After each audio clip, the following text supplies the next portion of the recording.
Yeah, look at him.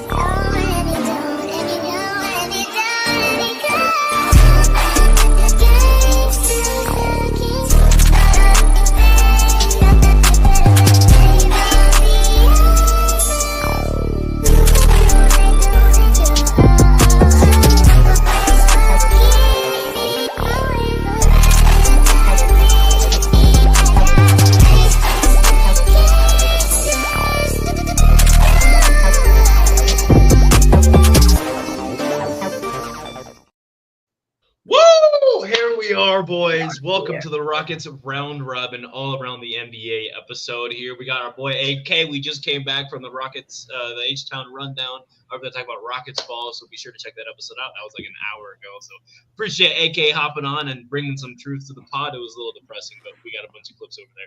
I love it. I love it. And then, of course, we got Clips Gorman and Ryan here as per usual. Be sure to follow. We're going to do the intros now. We're going to start with me, obviously. Be sure to follow me at the Rockets Round Robin and as well as at the H-Town Rundown. Be sure to follow me as well at Group2Ps_GAW on X, Instagram, and Twitter across all those platforms. AK, take it away, brother.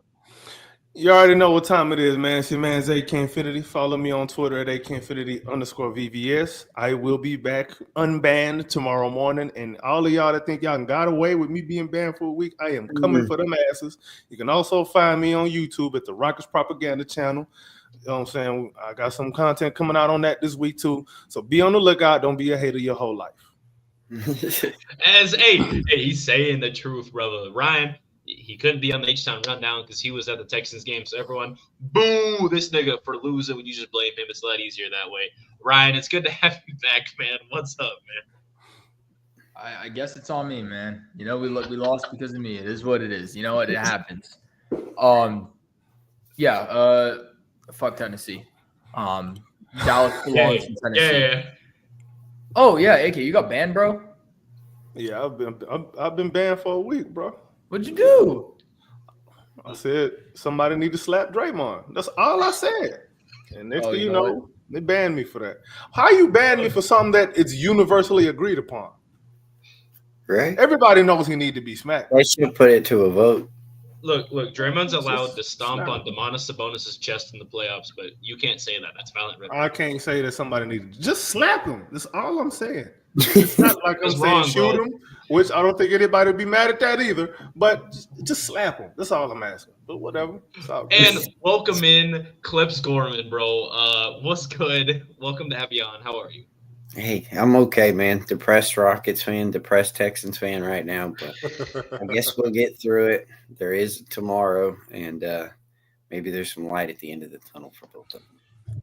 You know, in the words of Dante, because he's not here right now, R.I.P. Dante, it's an 82-game season.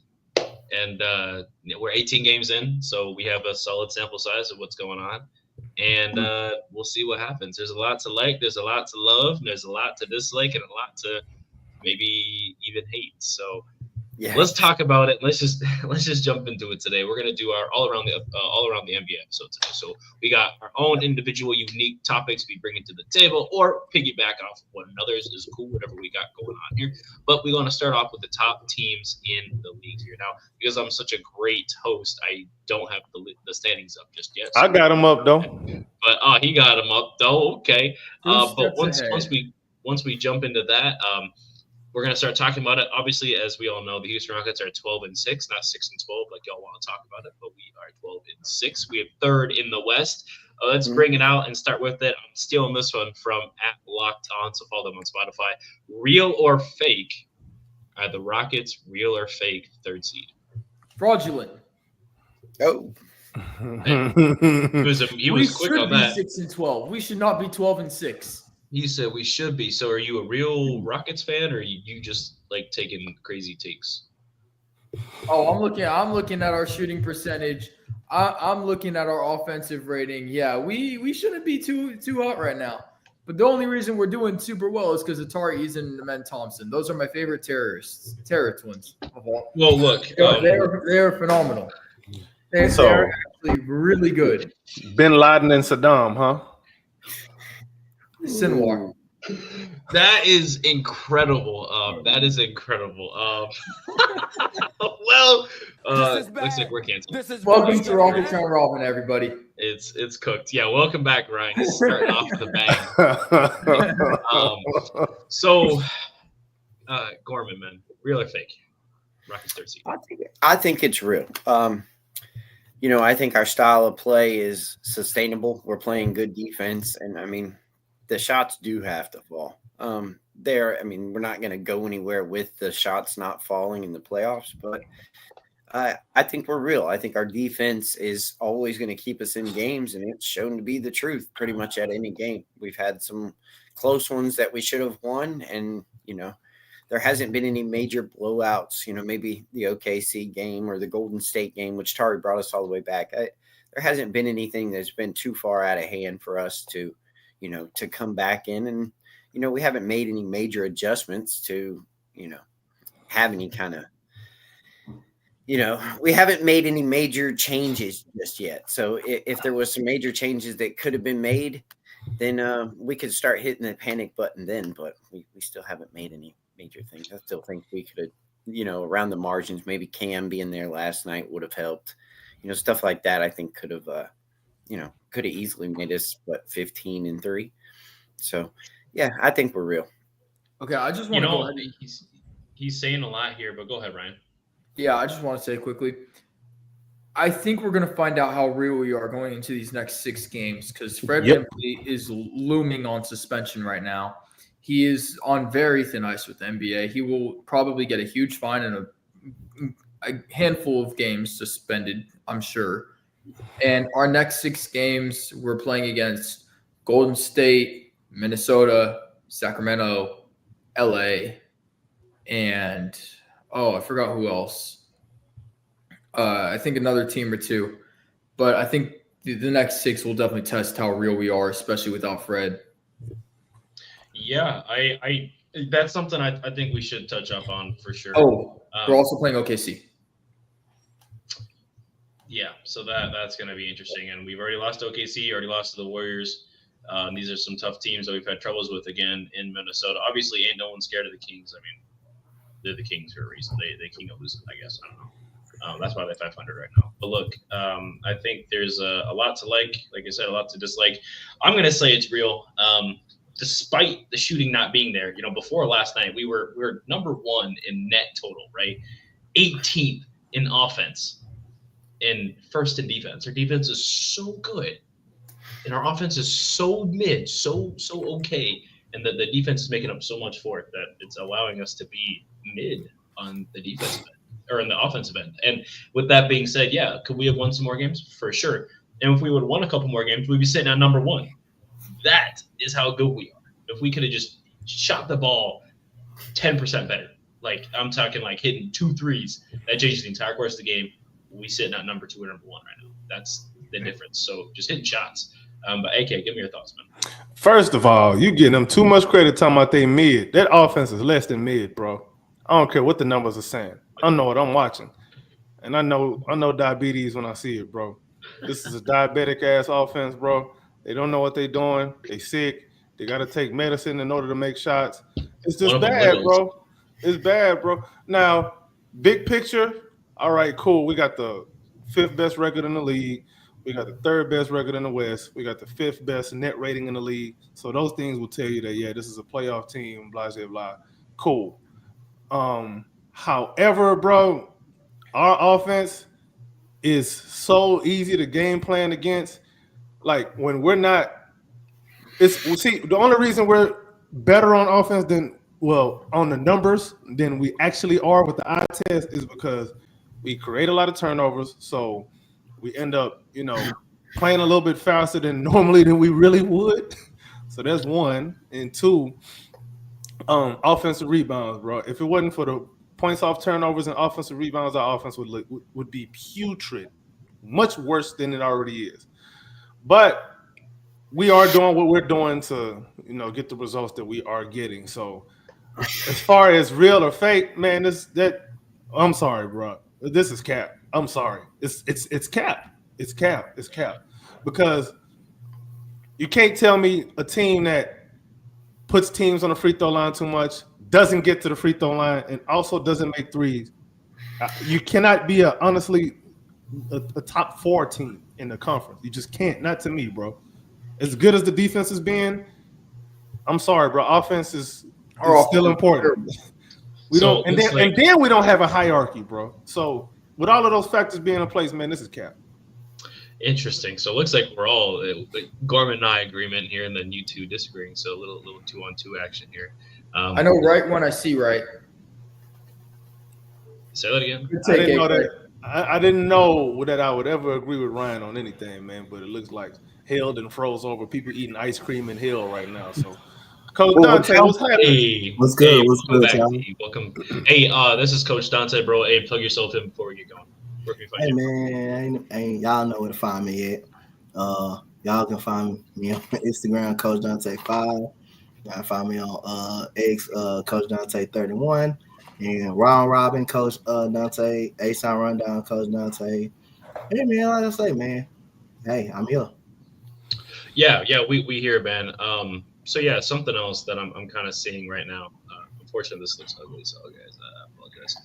Something that I am seeing right now with whatever else we have going on is not necessarily that the offense is just like so mid, but we shouldn't have to work that hard on defense. But also, I test this saying, right, overall that we have to work so hard from our bench unit. Like our guys are given like 180%. And by our guys, I mean 2 dudes, the Terror Twins themselves, Amen and Tara Easton. Shout out them for real. They've been literally giving it all. And we just barely win some of these games. But Dante, we're playing a game of real or fake. And we're talking about the Houston Rockets record at number 3 right now in the West. Real or fake? Is Houston really the 3rd seed in the West?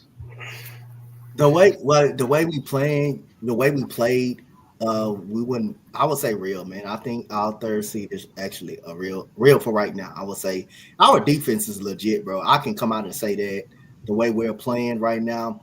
If we're not, like I say, if we're not on at the 3-point line like we was last night, then we're gonna lose games because our defense not gonna be able to bail us out every single possession. And again, I would say and then before the struggle, we was actually beating teams, like dominating them. We were dominating. We wasn't actually getting by. We were dominating. I mean, the loss to the Bucks, by 1 point, that play, it came off a bad like it was a great play by Ime Udoka. Great play drawing up everything. Just Alp just couldn't catch the ball. Fred couldn't pass the ball, but I think Fred, like for real, I think Fred was that wide open. Was that surprised that he was that wide open? I thought Fred was that surprised that he was that wide open. But other than that, man, like I say, we've been really dominating and blowing out teams prior to the loss last night. So after that Bucks game, so again, man, I would say it's real for right now. I'm not saying it'll be like this for the rest of the season, but for right now, I would say 12 and 6 is real for us right now. For sure. So before we move on to the other teams in the league and kind of how we compare and stack up to them and whatever else we can replicate, I think there's issues possibly maybe with the Houston Rockets. And I'm not talking about y'all community members watching. No, I'm talking about like the team itself. With that being said, what are the glaring issues, right? Specifically, AK, we'll start with you. Name an issue, why it's an issue, and we'll go down. Hierarchy. Reason why hierarchy is an issue is because nobody going to the game knowing exactly what they supposed to do in this particular game. Like every game, you're supposed to know what you're supposed to do, regardless. It's like when you go into work every day. If you know that let's take somebody working at McDonald's. If you know you're supposed to be the cook, guess what? You not going to be dealing with customers because they know you got a bad attitude. That's why you back there flipping the burgers. You ain't talking to these customers. Okay. Same is that's how they work, bro. You don't want the person that's supposed to be flipping burgers and got 3 teeth missing, sitting there talking to customers, knowing they got bad breath. That's driving customers away, and they're gonna do a bad job at it anyway. And then you got the person who's supposed to be taking orders back there flipping burgers. They're gonna be burning every burger. They can't. They'll burn. They can't even boil water or whatever, bro. Like. People supposed to know what they're supposed to do at all times, bro. Like we can't keep conflating people's job duties. You know what I'm saying? And then also accountability is another thing, man. Everybody gets held accountable except Fred VanVleet. I don't want to beat the man up too much, but Fred VanVleet doesn't get held accountable. And if you're gonna call him the head of the snake, you need to set the example with him too. You know what I'm saying? So those are a couple of things. Because the reason I choose those two topics is because, I mean, Coach Udoka cannot draw up a play to make a basket every time. Like, there's no play where you always score. It just isn't. It don't exist. So there's other things that we can do to kind of, streamline our offense so that everybody has an idea of, what is being asked of them every game and not have to guess from game to game. I get it. Communist offense, everybody eats. That's cool. That's cute. But it's not working. Those are very true. Ryan, what are some issues, or at least just one issue that you're seeing with Houston Rockets? And I'm going to say two. The two issues, like, what's so funny, AK? Go, Ryan. Continue, brother. All right. So the two issues are, number one, reliance. Number two, explain. Shot selection. Explain. And when I say shot selection, I mean specifically Jalen Green's shot selection. Because damn, has his shot selection been bad when he's playing terribly. Okay. So Jalen Green specifically, or is the whole team? Like, what do you? It's the whole team, but Jalen Green, when he's shooting like Russell Westbrook in his whatever, what was it, air brick or whatever, like air bank, whatever the commentator said, man. Jalen Green. Look, I take exception to that because, again, we talk about Jalen, but we act like Fred VanVleet isn't the shot chucker on the team. Oh, Fred VanVleet is also a shot chucker. I was getting to that. Fred ain't got like 5 shots at the half, he start doing the second he come out. Oh, the second he come out in the second half, third quarter, what's the first thing he do? He's getting what is coming for him, bro. Pause. But Fred VanVleet, we'll feel his consequence. Oh, Jesus. Do I got to hit it, Ryan? Fred VanVleet, his consequences are coming for him, right? For his shots. His shots have been terrible. Jalen Green, his shots have been fine when he plays well. Then when he shoots 0 for 10, he still decides to chuck threes up. But we call it out Jalen, bro. Look at OP. OP. You gotta call the whole team, right? Who's been playing better in the last 7 games? So we give passes? I'm not saying I'm giving passes. No, we get passes. That's what you say. We get passes. Yeah, sure, whatever. No, we don't get no passes. We don't. Man, let's keep it on Jalen, bro. We know we're talking about Jalen here, bro. We don't get no passes. Jalen Green has just been a terrorist recently. And how about reliance? You want to? Yeah, I'll get to reliance. Right. We rely way too much on the defense. Way too much. Our offense cannot hold themselves. Our offense is very inconsistent. Our offense, one day will be on, and then 3 games will be off. And it's just a continuous cycle of that. And it all stems from Fred VanVleet. That's what I was getting to. Coming in. Interesting. I don't know, man. There was that one game Fred sat down. Boy, that offense looked worse. I think that might have been our worst offensive. Right? Yeah, that was one of the worst offensive games we played. I wrote an article about it. Our Rockets on his high. Everybody go check it out. So shameless plug. Worst. Right? But all right, now that the adults are here, I'm kidding. Damn. Damn the disrespect. Child abuse. Child abuse. Continue, I just had to. It happens. I lost my train of thought. There you go. But Fred VanVleet, he was fine. And then without him, we just started crumbling when we played without him. And now we're going to be without him for a few games going forward, and that might give Amen Thompson some chances to prove himself worthy as a starter and see what happens from there. Interesting. We will definitely see what happens. Ball movement. That's the third one. Our ball movement is terrible without Fred. Yeah, it definitely is. What is it with Fred? Not bad, not great. Mid. Don't say not bad. Boy. I say I think we might be worse than assist percentage in the league right now, bro, if I'm not mistaken. Yeah. Pretty close. Yeah, we're pretty bad. What was that with his chest? He said, "Yep, pretty close. Yep." But mid at best. Okay, all right, Gorman, what you got for us? So name an issue, or if you're like Ryan, name 3 issues, I guess, and about the Houston Rockets, and just go from there. I really am going to just name one, and it's going to kind of go for the whole team, but it's going to be at times. It's just shot making. When Bari was not making shots, we were asking him to get benched for Tari. When Dylan was scoring 28 against the Blazers, we thought he was the greatest thing, and every little word that come out of his mouth we were quoting, and we were so excited. Dylan was going to be the biggest help to us, and we all loved Dylan, and there was just nothing bad about Dylan all of a sudden. Then last night he shoots terrible. The game before that he was like 1 of 7 from 3. Jesus Christ himself. Right. And I mean, Fred's the same thing. He has taken 2 shots in the first game. Last night he's taking bad shots. He's not making them. Early in the season, same thing. Everybody was trying to get him. He was getting roasted early in the season. Now he makes a couple of games where he's making shots. He's, still passing the ball around. But it's all a matter of making shots. Every member of our team has been getting pretty much roasted for not making shots at times. So I think that, Jalen early, obviously making shots. Now he's not. Now he's, everybody's looking for him to be benched or traded. I echo Ime Udoka as he says that we're taking the right shots or the best of shots, and we're doing all the other things to win basketball games. We're just not making the shots. So the shot selection, it does get iffy at times, especially late in games. I think it is iffy without Jalen Green.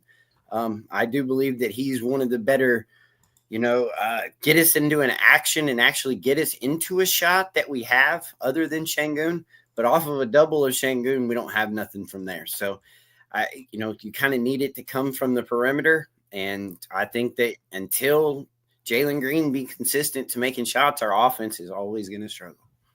It's interesting how important Jalen is to the offense, whether he's playing well or not. It's just the threat of having him out there. That's very interesting. Dante, give me an issue for the Houston Rockets. Thank you, Chris. I've been saying the same thing for a long damn time. I mean, again, when we make shots, our defense is just that much dangerous. But we're depending on our defense heavily to try to keep us in game. But I'm gonna say this: I don't know if Ryan forgot or something. I don't know if he's been on Jock Landale too much. But again, how can you say people are shot chucking or shot selection when the shots are open and nobody can make them? I mean, Jalen Green clearly last night. How many open threes did this guy have? And you decide to go 1 for 9 on open shots you could hit. While you goddamn worrying about the damn referees and calling them names, you going 4 for goddamn 13. You going 0 for 6 from the field. You should fall up over 3. Dante crash out. You want to get to the goddamn paint? You want to go up over 3 people? Come on, man. Make it make sense, man. No shots. I don't mind no shot. I'm not gonna call it open shot chucking. I'm not gonna call it open shot chucking. Open shots aren't shot chucking. It's not shot chucking. If it's open, if it's open and you're missing it, you're just missing a shot. But damn, Jalen Green, you got Chris Murray that hit the side of the damn backboard. He makes a big time shot. You can barely make one. You got what's this damn dude name? Number 33. He makes 2 big time threes. You can only make 1 goddamn 3. Our backcourt was bro. Now I'm being real honest. I'm like I said, I'm not raging, but I'm just being honest. You're not just a minor crash out. That's all. Like, that was disgusting. Our backcourt got to be better than that. And it just seemed like is Ime Udoka married to Fred VanVleet? I mean, that's all I'm saying. We quick to pull Jalen Green. Hey, somebody post this though. But pull Jalen Green when they're struggling, when they can't shoot the ball. You can't pull Fred VanVleet up out of there. You can't put Reed Sheppard in there, someone that's making shots. You can't put Aaron Holiday up in there that's ready to play, that plays defense, that can make a damn shot. Nate Hinton would be better. We just got to stop having faith. That's favoritism. But again, Chris Gorman said the same thing I've been preaching and I've been saying. Shot making. We have to make these open damn shots, and it's just unacceptable. But you may think Portland would shoot. You may think that was Portland gym last night, the way they shot. You thought that was Portland arena, the way they shot the ball. And again, most of these shots is just wide open. That's where it's missing. Let me ask you, last night, how many that lineup that we had closing that game for probably the last 4 minutes? Mm-hmm. Have we ever seen that lineup throughout this season? Have we ever seen a Fred VanVleet, Amen Thompson, Şengün, Jabari lineup? Have we seen it throughout the season? I don't think we've seen Fred VanVleet. I don't think we've seen the lineup very much. I don't think we've seen him very much. I don't. Yeah, Reed Shepherd closing last night. Reed Shepherd should have been closing. Yeah, I'm with AK. No, I don't think he should have been closing. Not the way he was playing. Reed defense. Shepherd absolutely should have been closing. He shot what 3 for 5 last night, 3 for 6, and he was on a heater when he got hot. Yeah, I know, but his shots, he just gets torched. They just go straight through. Yeah, I understand, but for the shooting aspect, when we really needed him to shoot, which was closer to the end of the game, he would have brought that. I don't know if you finished the game with him because he was taken out the game versus the Pacers because you letting TJ McConnell go right past you. Man, TJ McConnell was a problem. I don't remember that. I don't think I watched that. I don't know about it. If you're gonna put him in the lineup, you gotta have some defend. You gotta have some defenders around him that can. You gotta have a man in Tariel. You gotta have someone he can be hided on. You gotta have somebody that can be hided on if you're gonna play. Yeah, did last night make you think we might have made a mistake by not taking Klingon? No. Long term, I don't know. Long term, I don't. I'm with AK, but he was pretty good. He gave Alp some work. He made him work a lot. Just what we're dealing with. Just what we're dealing with now. I mean, should have taken Jared McCain. Well, that I don't think so. Right? I don't think it would have been him. Get out of here, bro. I'm joking. Relax. With the lack of guard depth that we have is. Hey, Press, every bad thing, every crazy comment that Ryan made, you should put him in timeout. That means slide him down a little bit. I'm just playing. Go ahead, Chris. Go ahead, Chris. Yeah, you're right. Right. I'll move him right now. You said goodbye. Yeah, you really getting treated like a kid, Ryan. But the reason that's why I brought up that lineup is because it doesn't put the onus on Fred to kind of take a shot late in the game like that, because there's really not anybody that can handle the ball, bring the ball up, and kind of get us into any kind of action other than Fred that was on the court. Sure. And that kind of really that kind of put too much, like y'all said before, is he married, or like Coach said, is he married to Fred VanVleet? I just thought that not having another ball handler in there was kind of dumb, especially, when they were pressing late in that game. And then especially they were picking up 3/4 court up there to run some time off. And we only have, I know Amen was in there, but Amen was no threat to shoot. And I great for his defense and everything, but he's just kind of a non-factor late in games on offense. Okay, wait, hold on. I'm going to point out something about a man that stood out to me last night. Did y'all see in the beginning of the game where he took that 3 with no hesitation and he was defended from the corner and he made it? Yeah. Imagine a man gets a confident shot. Yep, that'd be nice. That's a lot of imagining. My point, I don't think so. I think he's shooting 40% from in the 30% from the corner this year from 3. He's shooting a lot better. How much worse could he have gotten? Yeah, not much worse. I didn't expect him to get, but I did not expect him to get this much better. Well, let's see him shoot. Let's see him shoot from the floater. Let's see him work that out. He's not even taking those floaters mid-range. Looking pretty good too. Hit one over Klingon. I agree. Like I said, then let's get out. Mid-range. He just doesn't have the confidence to even shoot that. So. My point I'm gonna go further about Chris Gorman. Like I was saying earlier, how you got the nerve to take that shot, knowing we playing terrible. We played terrible all night. And we had a lot of free throw. We stayed in the game somewhat because we had to shoot some free throws. And our man being able to pressure Anthony Simons to make it look difficult for him a little bit. How you got the nerve to take that shot, knowing we played bad? You think the referee gonna call that when you're down by 3 that late stages of a game and you already playing terrible? But you got the nerve to try to prevent something that the referee gonna call, and then you got the nerve to go punch a hand in his face and call him a B word. But you the one out there playing like trash. You the one playing out there like trash the whole game. Ponte, when did you get the crash out update, bro? No, because again, that was unacceptable. That was in character. That was unacceptable. And like Jalen Green all they did was all night miss open shots. But we want to complain about a foul, and then we don't get up there and make our free throws. But then you want to complain about a foul while you playing like shit the whole night. You want to get up there and playing like, and think you was gonna get a call. Think you was gonna get a call down the stretch. You know, we're always worried about the Splash Bros, but guys, we got the Brick Bros. Watch out, we building a house. Don't even worry about it. Them boys need to build a new. We gonna get every offensive rebound. We gonna get every offensive rebound. Look, we have so many bricks those last couple of seasons. We got a whole new training facility. And with that's what I was gonna say. Like they need to build. They need to build a new court. They need to build a new arena because that's. I don't know, man. Like whatever. Again, bro. I wish there was a play that you could draw up that would guarantee a made shot every time, but it come down to these dudes, man. Like that's not a coach thing, bro. Coach can put you in position. Coach can put you in position and all of that. But if you can't capitalize on that perfect position that should work for you, that's on you, man. Like Jalen, you gotta make those. When you wide open, you gotta make those. Yeah, you're not gonna miss them. But goddamn, that many shots. You're an NBA player. They told me that NBA players are supposed to make wide open shots. That's what they told me, bro. Yeah, but not Fred Bin Laden. Oh my god.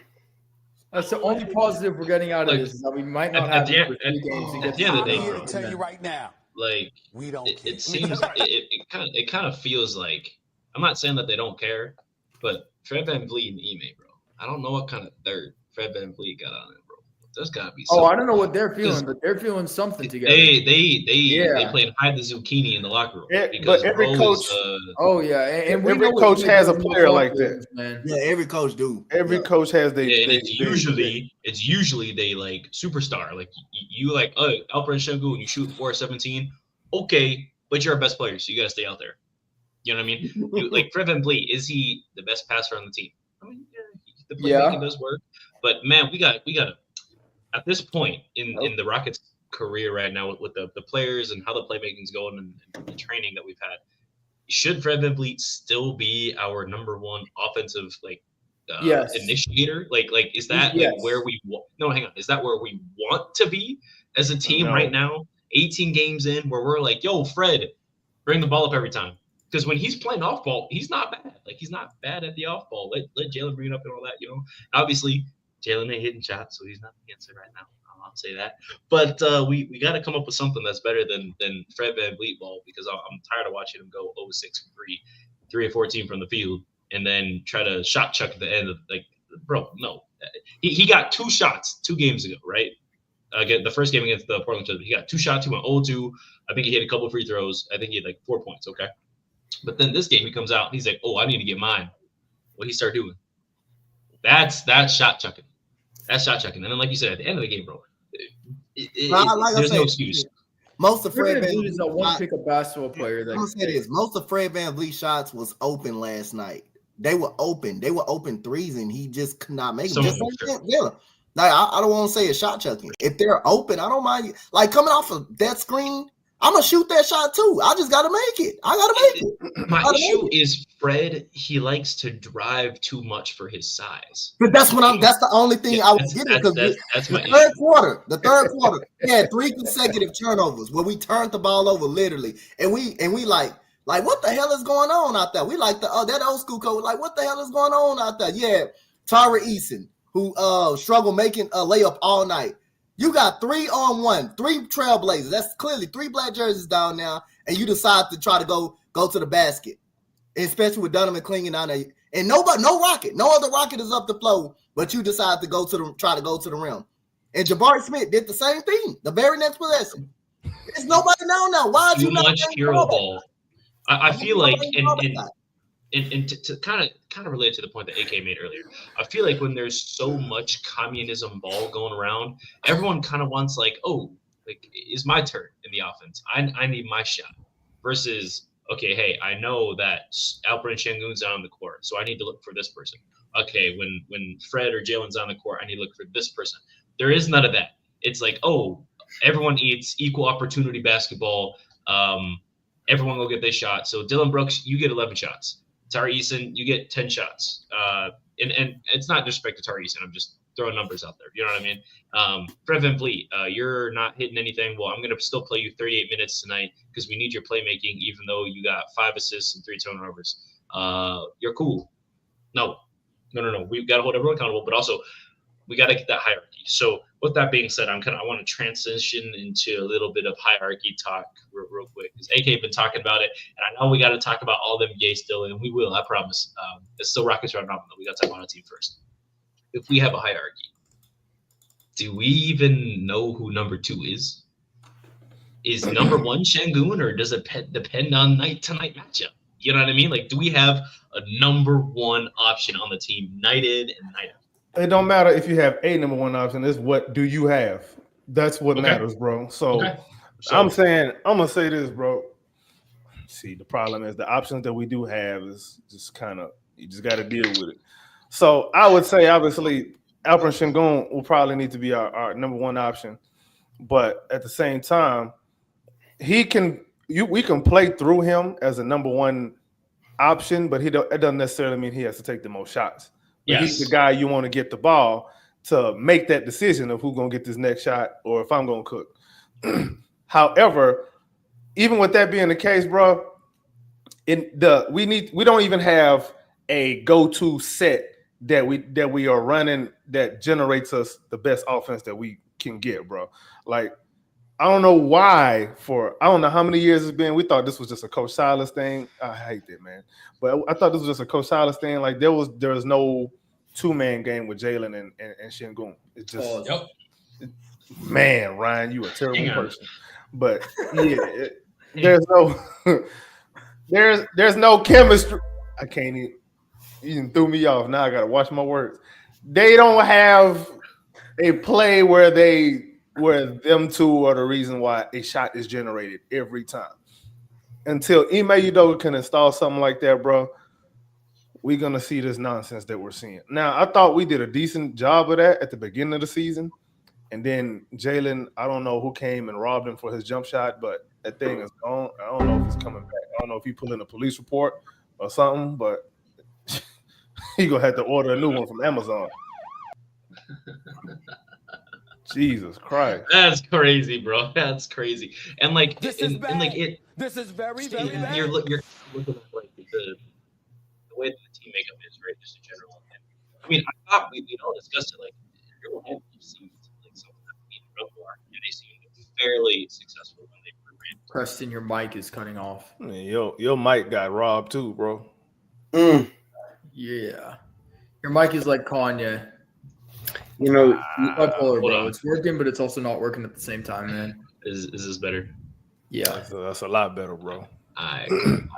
So in general, dribble handoffs seem like something that was like fairly effective that we ran and worked to a degree. But my question is, why aren't we seeing that more often? Why are we seeing less of Jalen? We are. Jalen is just too reliant on his jump shot. If he would go to the basket, it's the best shot for the defense right now. So if they're going for pick and roll, that's what I mean. If I was playing, that's what I would do. I would just lay off and let Jalen shoot that 3 ball and just kind of pretty much go under all the screens, stay with Alp as the roller, and even in the short roll, and make him shoot that until he can prove that he can knock down that shot. I mean, it's just the best shot for the defense to take. And I think until he learns to just attack, then, that's what you're just going to see. I mean, Şengün and Jalen don't work because they're leveraging Şengün's scoring ability is not getting Jalen, or is getting Jalen open shots that he's not making. So not making down those shots, just like early in the season when Şengün was struggling, he was able to get going. He was just missing those shots. Now, when he finally got his touch back and got the rust knocked off, Jalen's not making those same shots. They're still generating those same type of shots if Jalen was making his shots. I don't know about the rust being all the way knocked off. I still see a lot. We're going to need some CLR. But he's also had, and again, we talked about this on the last time, is that, he still has some of the tougher matchups in the league. I know it doesn't get much easier throughout the league, but I know that there's going to be some better matchups than Klingon and Wemby and Chet and Lively Gafford. I mean, we've just played some pretty tough bigs, that some other teams have not played. Well, you got Gobert on Tuesday. Yeah, that's a good test. If I'll take it one step further, Chris. All you got to do is play something simple against the Rockets. Play zone. Mm-hmm. They won't make shots. They won't make shots. Make them shoot you out of the zone. They're not gonna make them all the time. They play zone. All you gotta do is just play zone. You're right. You're very right. All right, y'all. I got to get going. It was nice being on the pod, but I'll be on the next one, hopefully.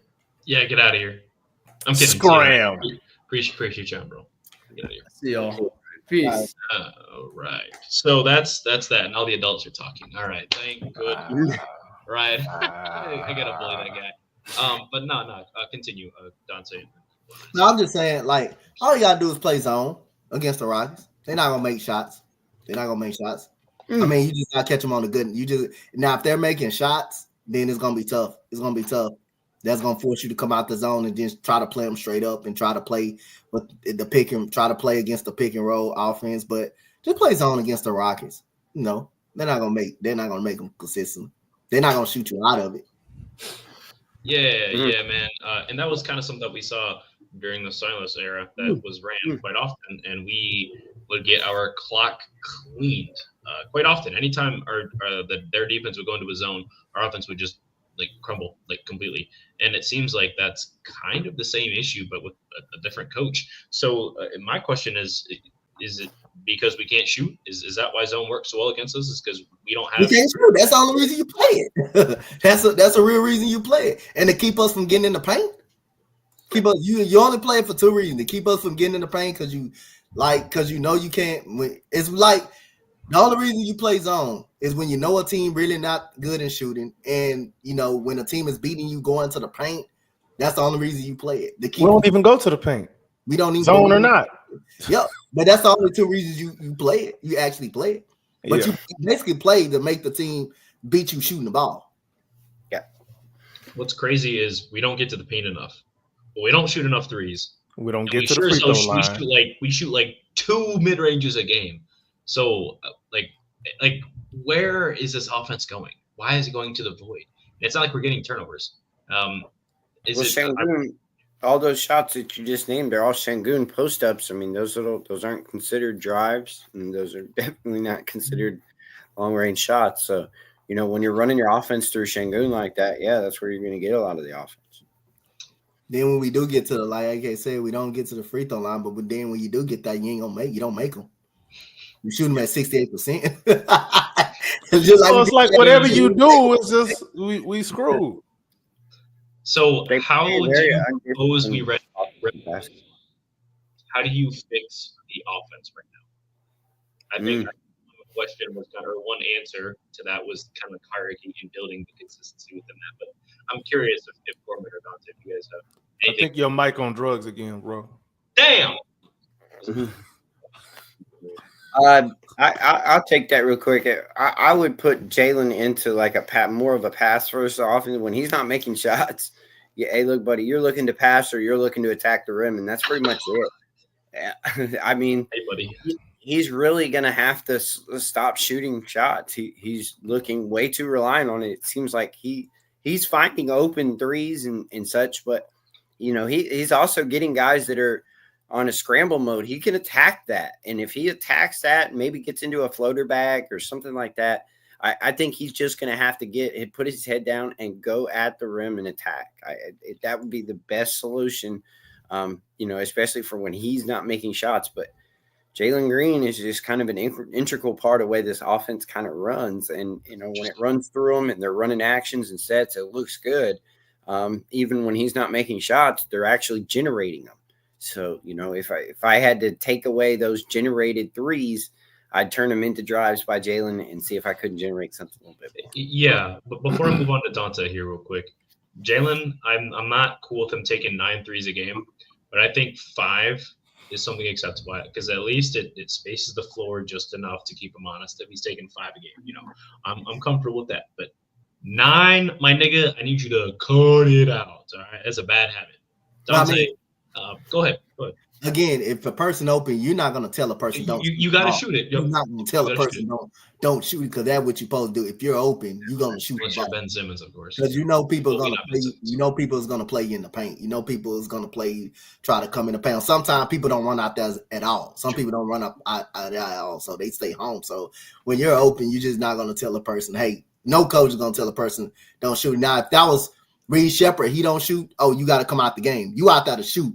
Don't pass up an open shot. Don't you ever pass up an open shot. And you see what Ime Udoka did last night again. Coach, watch everything. He had a top of the three-pointer that he did not take when he was wide open. You know what Coach Ime Udoka did? He pulled him out the game. He got him. Come on over here. You got to start shooting the ball, man. I don't care. Like, you was nothing more but like 2 feet behind the three-point line. You can make those. You got to pull, man. You got to stop being gun shy. You out there to shoot. Just shoot the ball. Don't be afraid to miss. Don't be afraid to miss. Everybody miss. Don't be afraid to chunk up I ain't gonna say this. Don't be afraid to chunk up a bad miss or a bad out ball. Everybody does it, but you too good of a shooter not to be shooting the ball. And so if that's Reed not shooting, then hey, I don't blame Udoka for pulling them. But again, if a person wide open, you just not gonna tell them don't shoot it. You just don't shoot it. I mean, they're gonna keep shooting it. It's just rather they make it or not. And then if you do pass up an open shot, and then defense is going to recover and shooting the mid-range, you give a defense a chance to recover on that one. So, again, it's just man, it's just open shots. They're fixable.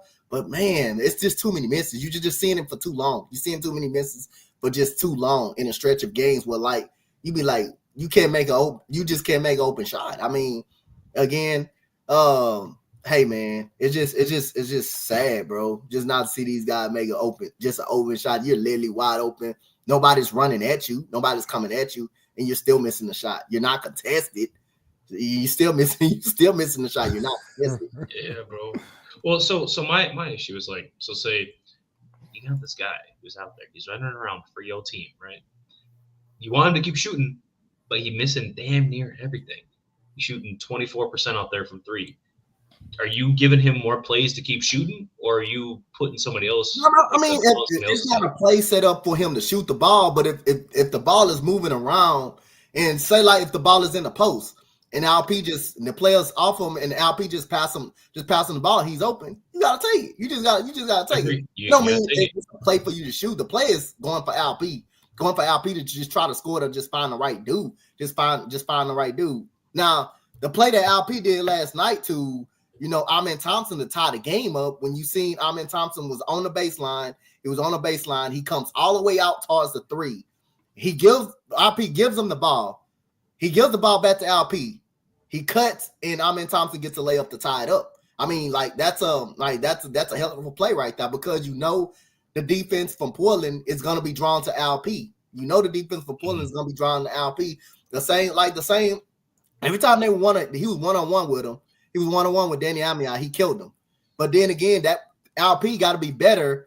And if you got the ball, when you get the ball, you got to go, bro. You can't survey the court. You can't wait on a double team. You got to go. If the double team they come. You just got to make the right play. And LP do that too much. He do that holding the ball, wait till 5 seconds. By the time you wait, then you see Danny Amiot right there in his face, elbowing him in the back. Then he trying to shoot a fadeaway. The play is already over. As soon as you get the ball in the post, they're gonna double. You gotta go. You gotta try to go at that point. You gotta go. Yeah, well said.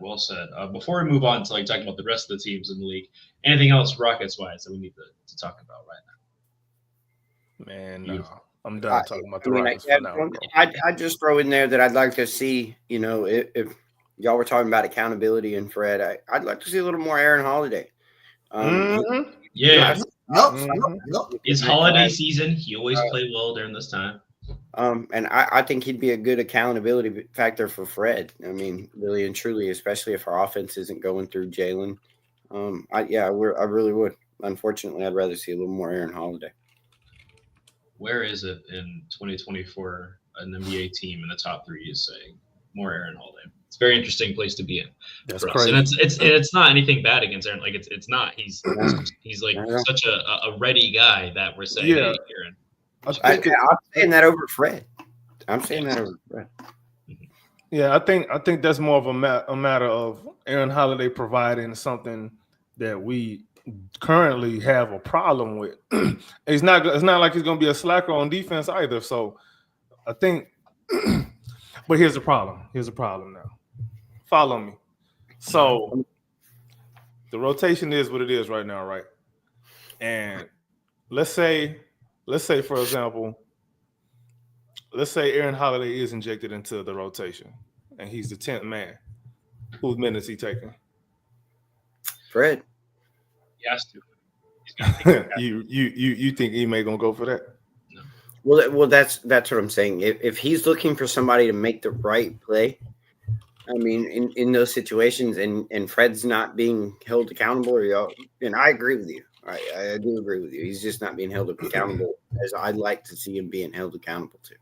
But that would be my option for him. It seems like when he doesn't have an option for Fred, he goes to somebody else for a couple minutes, and then he just brings Fred right back in. Like it's not like he doesn't ever not trust him. It's like you holding Fred like if he was a born child, a baby. You putting a pacifier in his mouth. Come on now.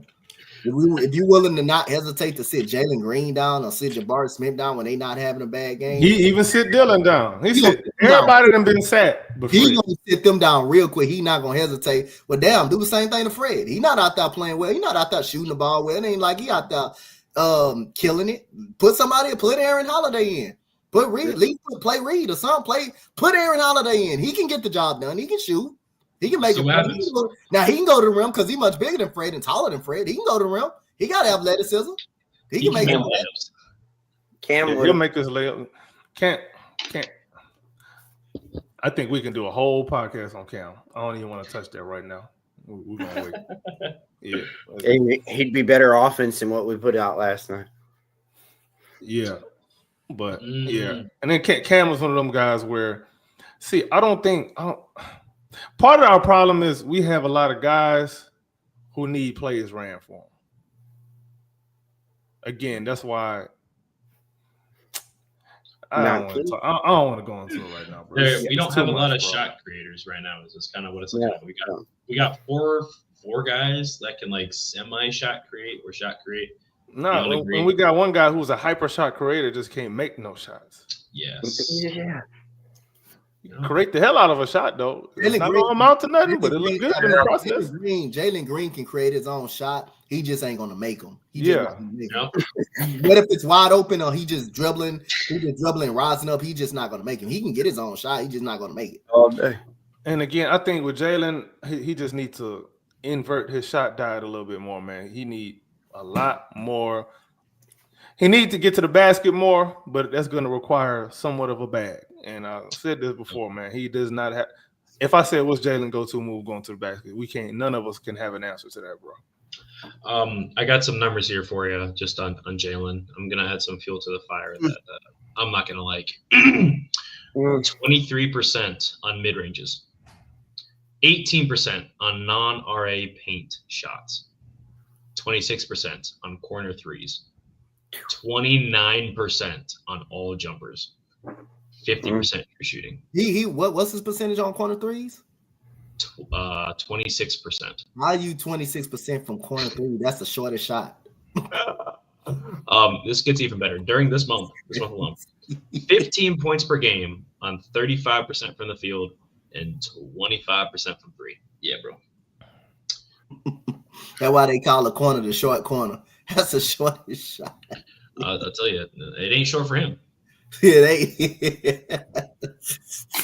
So based on those numbers, I just want some real reactions here. How we feeling? It doesn't make sense to me because he's a good free throw shooter, but my goodness, them are some putrid numbers. Them numbers is poo cheese, bro. Hey, you can shoot free throw real good. See, that's why I don't understand his lack of shooting. I don't understand it. A free throw is an open shot. Yep. You're really good at that.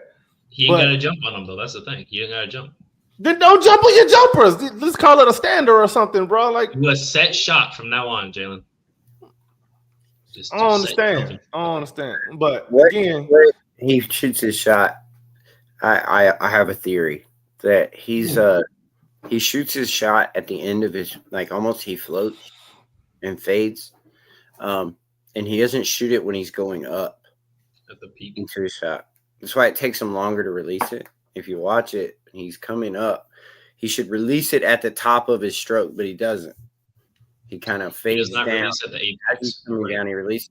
That's why you see a lot of short shots. He's not releasing it soon enough, in my opinion. And then he airballs like some of these jumpers. Westbrook would be jealous, bro. Like the airballs he shoot. I'm like, yo, what? Who shot that?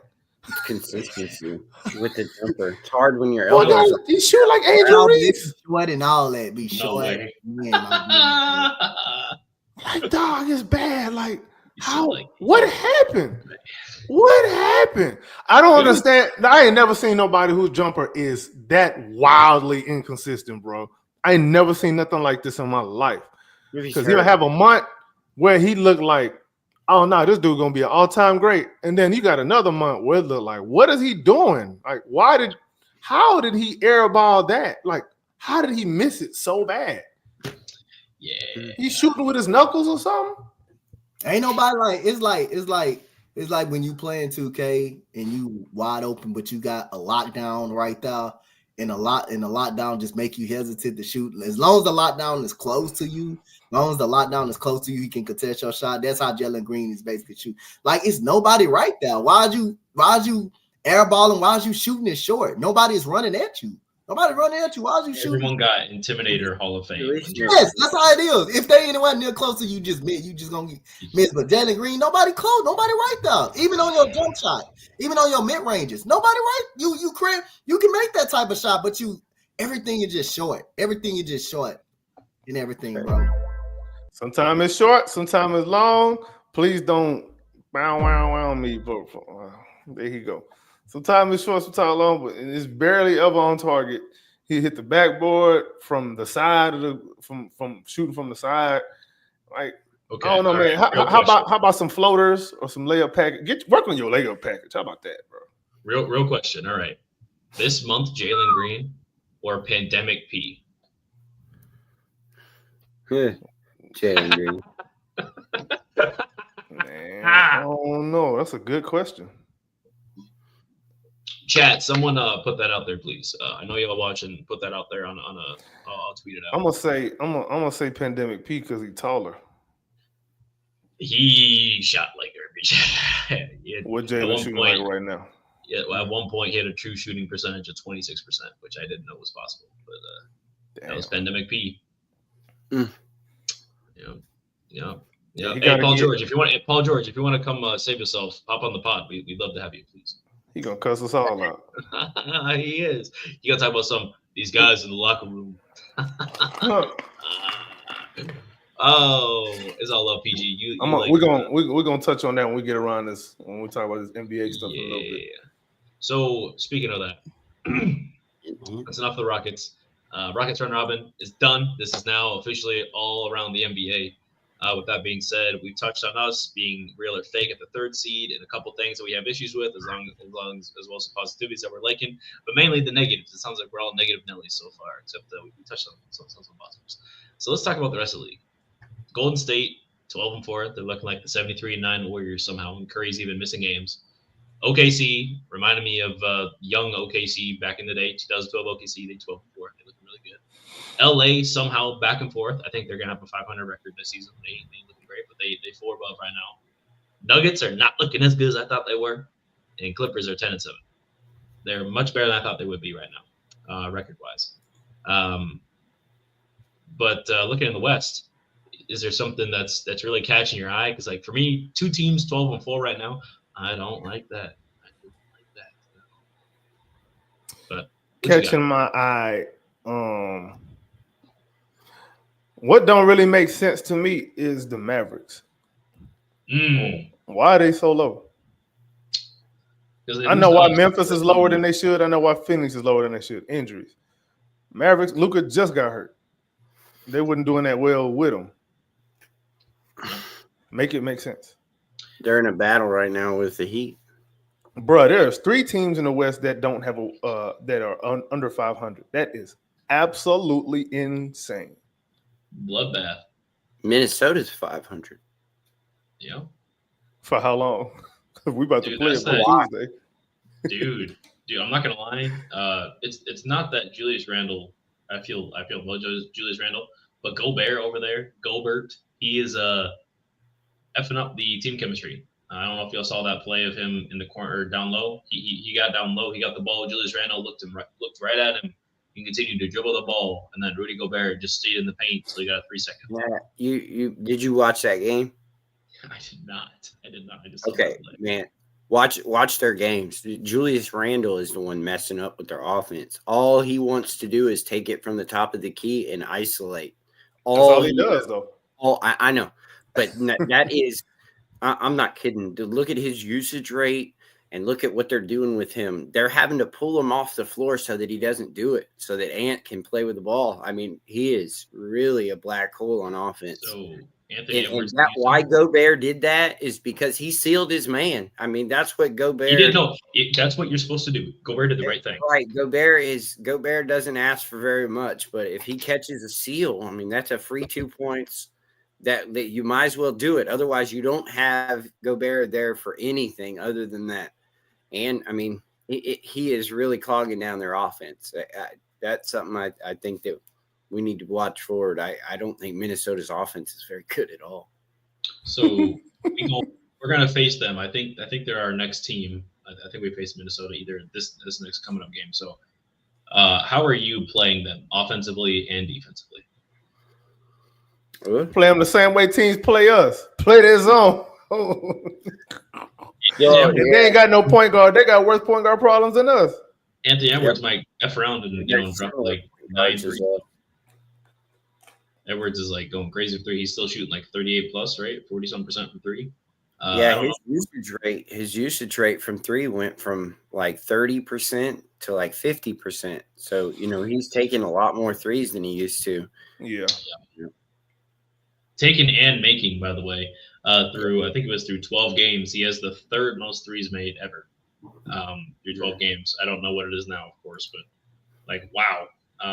And that is including the clunky offense that Julius Randle is adding to it. So Anthony Edwards doesn't just have to be hot. He has to be nuclear. He has to be the best from 3 that you can possibly be in order for them to win games. And that's how they're sitting at 500 from what I'm gathering. So, again, if you look, we're way up there.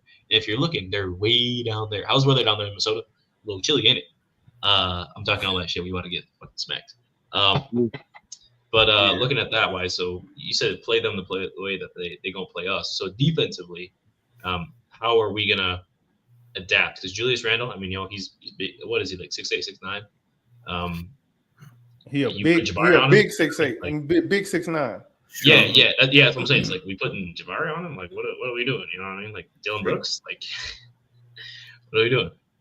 Yeah, probably put on him.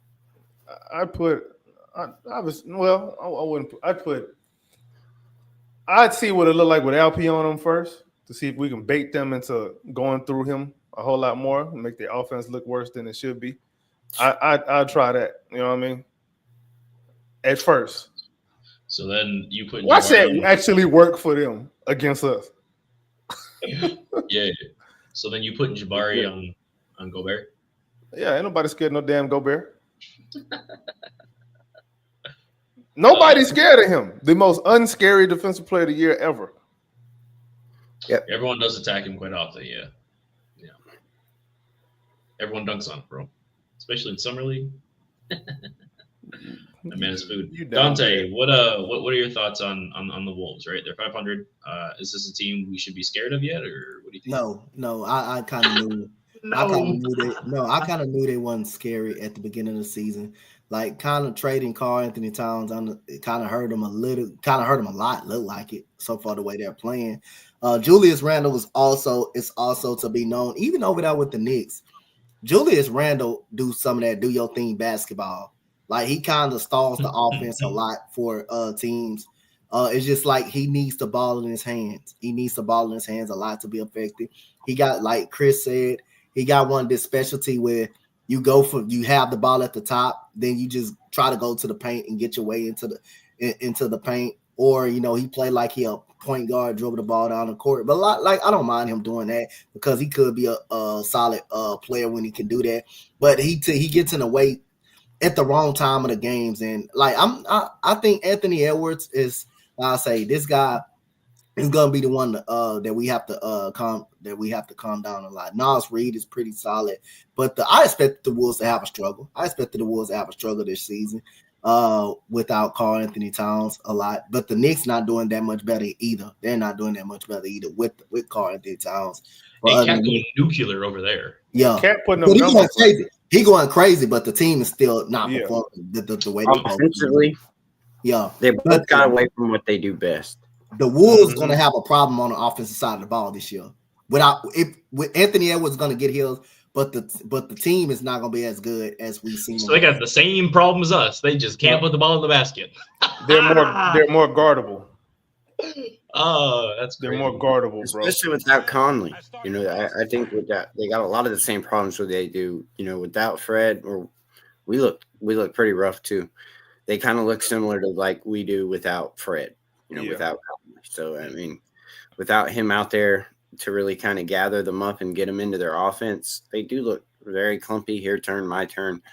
And I think that, you know, that takes away from Edwards, in my opinion. You know, you have a great guy. You know, he's so good. He's so good at playmaking. He's so good at shot making. You know, I would want to have somebody that plays well with him and have the ball in his hands and they can make shots off of him rather than have somebody's going to take the ball out of his hands. So, yeah, like you said, if Şengün is going to, you know, bait them into giving Randall the ball and letting Randall take 35 shots and, you know, Edwards taking 10, then that's I'm with it. Whatever gets the ball out of Ant hands more. I agree. So, excuse me, another team that I'm looking at on here that I'm kind of surprised by, the San Antonio Spurs are 9-8. Just something to look at. I don't know if it's real or fake, but just something to kind of look at. Chris Paul been pretty solid. They beat the Golden State Warriors. So one of their 4 losses of the season is to the San Antonio Spurs. Wemby dropped 50 on like 26 shots, I think, a couple nights ago as well. Last night he dropped 27, I think, 27, 5 and 27, 7 and 9, 25, 7 and 9, something like that. He had 9 assists. Wemby's learning this court vision thing. Not a fan of it. Not a fan. Chris Paul, I need you to start mucking up that locker room. That's what I need you to do for me. Do what you do best. Piss people off and set the bench. Another team, or do you guys have thoughts on San Antonio? Fuck San Antonio. Yeah, they've had a pretty weak schedule. I agree. Yeah. I'm not saying that they're real necessarily, but it is interesting that they are 9-8. Right, they're winning games. I thought they'd probably be. Oh, they don't have 6 wins by this time. 6 and that's a good offense better than ours. Yeah, that's a good thing for us. When San Antonio, the likes of San Antonio's and Portland's and some of the bottom teams from the West are getting wins against some of these Western Conference teams, that's a really good thing for us. You know, they've beat some teams that they probably weren't supposed to beat, including us, but. Yeah, I was gonna say, except for the yeah, they beat Golden State the other day. You know, like I said, yeah, that's a good thing for us when San Antonio's winning some games. Let them fight for the play-in, and that'll help us keep us out of it. Yeah. Utah isn't even on my top 13 list, as you can see her, for the NBA. Don't ban me NBA, but yeah, the NBA standing list here. So Lauri Markkanen. Is that? And I just want to get out there. Are you guys interested in pursuing anything Lauri Markkanen was? Yes. I would love to have Lauri. Yeah. I'm really surprised that no one is like kind of throwing the bag at him because he's just so useful on this team. Like him being the number 1 option, like, yeah, they're not winning games, but he is putting up stats and efficiently too. It's not like he's putting up like 25 on 39%. He's putting up 25 on like 50, 40. You know, it's pretty. Yeah, he's not playing a lot of minutes either. Yeah, he's kind of playing that like that what you would play on as a third role. He's just getting more shot attempts for sure. Right. Just something to look at for sure. AK Dante, anything on Utah? Lauri Markkanen? As far as Utah goes, I'm glad that they're suffering because they are the Jazz and we don't like the Jazz. It makes me very happy to know that they're having a hard time over there. Yeah, that's always good for me. But as far as the Larry Markkinen thing goes, okay, I understand it at face value. It sounds good, it sounds cool, and all of that. However, if he came to Houston, it will not look the same. I don't believe that it will look the same. The usage is going to be a lot different. Yep. Because I don't know, he and LP are actually going to have real chemistry like they should. I don't remember the last time I saw a power forward center combo both be like really good together at the same time. I don't know if y'all remember the last time that was a good one. Ralph Sampson and Hakeem Olajuwon. Yeah, there's been some after that, but I know we're not gonna go there. And the ones that I want to say, I don't want to give them credit, so screw them too. But yeah, I don't. In today's NBA, man, having a power forward center duo like that, I don't know how that's gonna work offensively, especially in our offensive issues. If anything, it looked really cool on 2K. Of course, it's 2K. But in putting it on and another thing too about Larry Markkinen is I'm not impressed with his rebounding for as big as he is. I'm not impressed with his rebounding. He should be a better rebounder than he is. I know it looks good, it sounds good, and all that, but if we get him and he start playing like poo cheese, guess what's gonna happen? Oh man, Stone doesn't know how to make deals. Oh, we need to trade Larry Markkinen. He's trash. Oh, I want Jabari back. Oh, blah blah. All that crying that they do. Larry Markkinen, 27 years old. He's people acting like he's 24. No, he's like SGA. He's an up and coming young star. I'm tired of all that crap though. People all that crying and stuff on X and stuff, all that crying, just like that's all unacceptable. God damn it, give us a break, man. We damn 12 and 6, bro. Let's just be fans, be proud fans. We 12 and goddamn 6. Quit all. What the hell you crying for? I understand it was Portland last night. We lost too. We didn't play the best, but god damn it, man. We all in this group chat, in the round robin group chat. We predicted us to go 8-4, like the first couple of games, or 7-4, or 9-8. We all predicted it perfectly. But damn it, once we won, we gonna lose games. We gonna lose to a team. You gotta bet, like we did last year. We gonna lose some games that we don't supposed to be losing. But calm down, y'all. Like we goddamn 12, 6 and 11, 6 in a million. Calm down. Stop all that crying. What you crying for? Imagine if we had Portland's record. Every time Jabari have off game, let's trade him. Every time Dylan Brooks, let's release him. Let's do. Golly, come on now. Let's go get somebody else. We already thinking. Let's go get Devin Booker. Let's go get him. When our problems is just one of and Devin not even had that good of a season, by the way. One of our main problems is basically just shooting the ball, putting the ball in the damn bucket. Come on now. What are we crying for? Come on. We 12 and 6. Going into Thanksgiving. Thanksgiving about to be good. We sitting up here 12 and 6 and we crying like we 6 and 12. Come on, man. Not all that crying. We got a lot of good Coach Dante rants today, boy. This is I'm happy about this. Now it ain't just me that's doing it. So with that being said, all right. So it sounds like Larry's out. So on the West here, before we move on to the East, because we still got a lot we gotta talk about here. We're already an hour in. Yeah, like you said, okay, Suns are hurt. Memphis, we already know what's going with them. Sacramento is exactly what we predicted. Ain't no one afraid of DeMar DeRozan, so we're not worried. We face them soon here. I think they have a chance to come on later in the season, though. Oh, for sure. I think they're probably gonna make a trade at the deadline. It'll be better. They're probably gonna make I wouldn't be surprised if they went on like a Mavericks kind of run at the end of the year after making a decent trade. I wouldn't be surprised if that happened. Interesting. I guess we'll see what happens for sure. With that being said, I guess Clippers. That's my one. I'm my surprise team is the Clippers. You know, I predicted they'll end up better than Phoenix and in LA at the beginning of the season, but I wasn't real confident with that.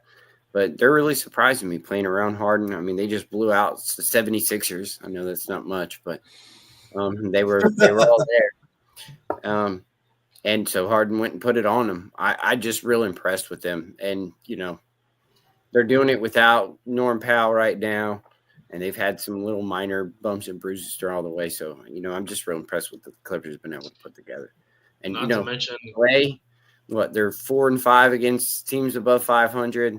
I think some of that stuff is starting to take its turn down south too. So I expect them to stop playing as well if Kawhi isn't back, of course, by January.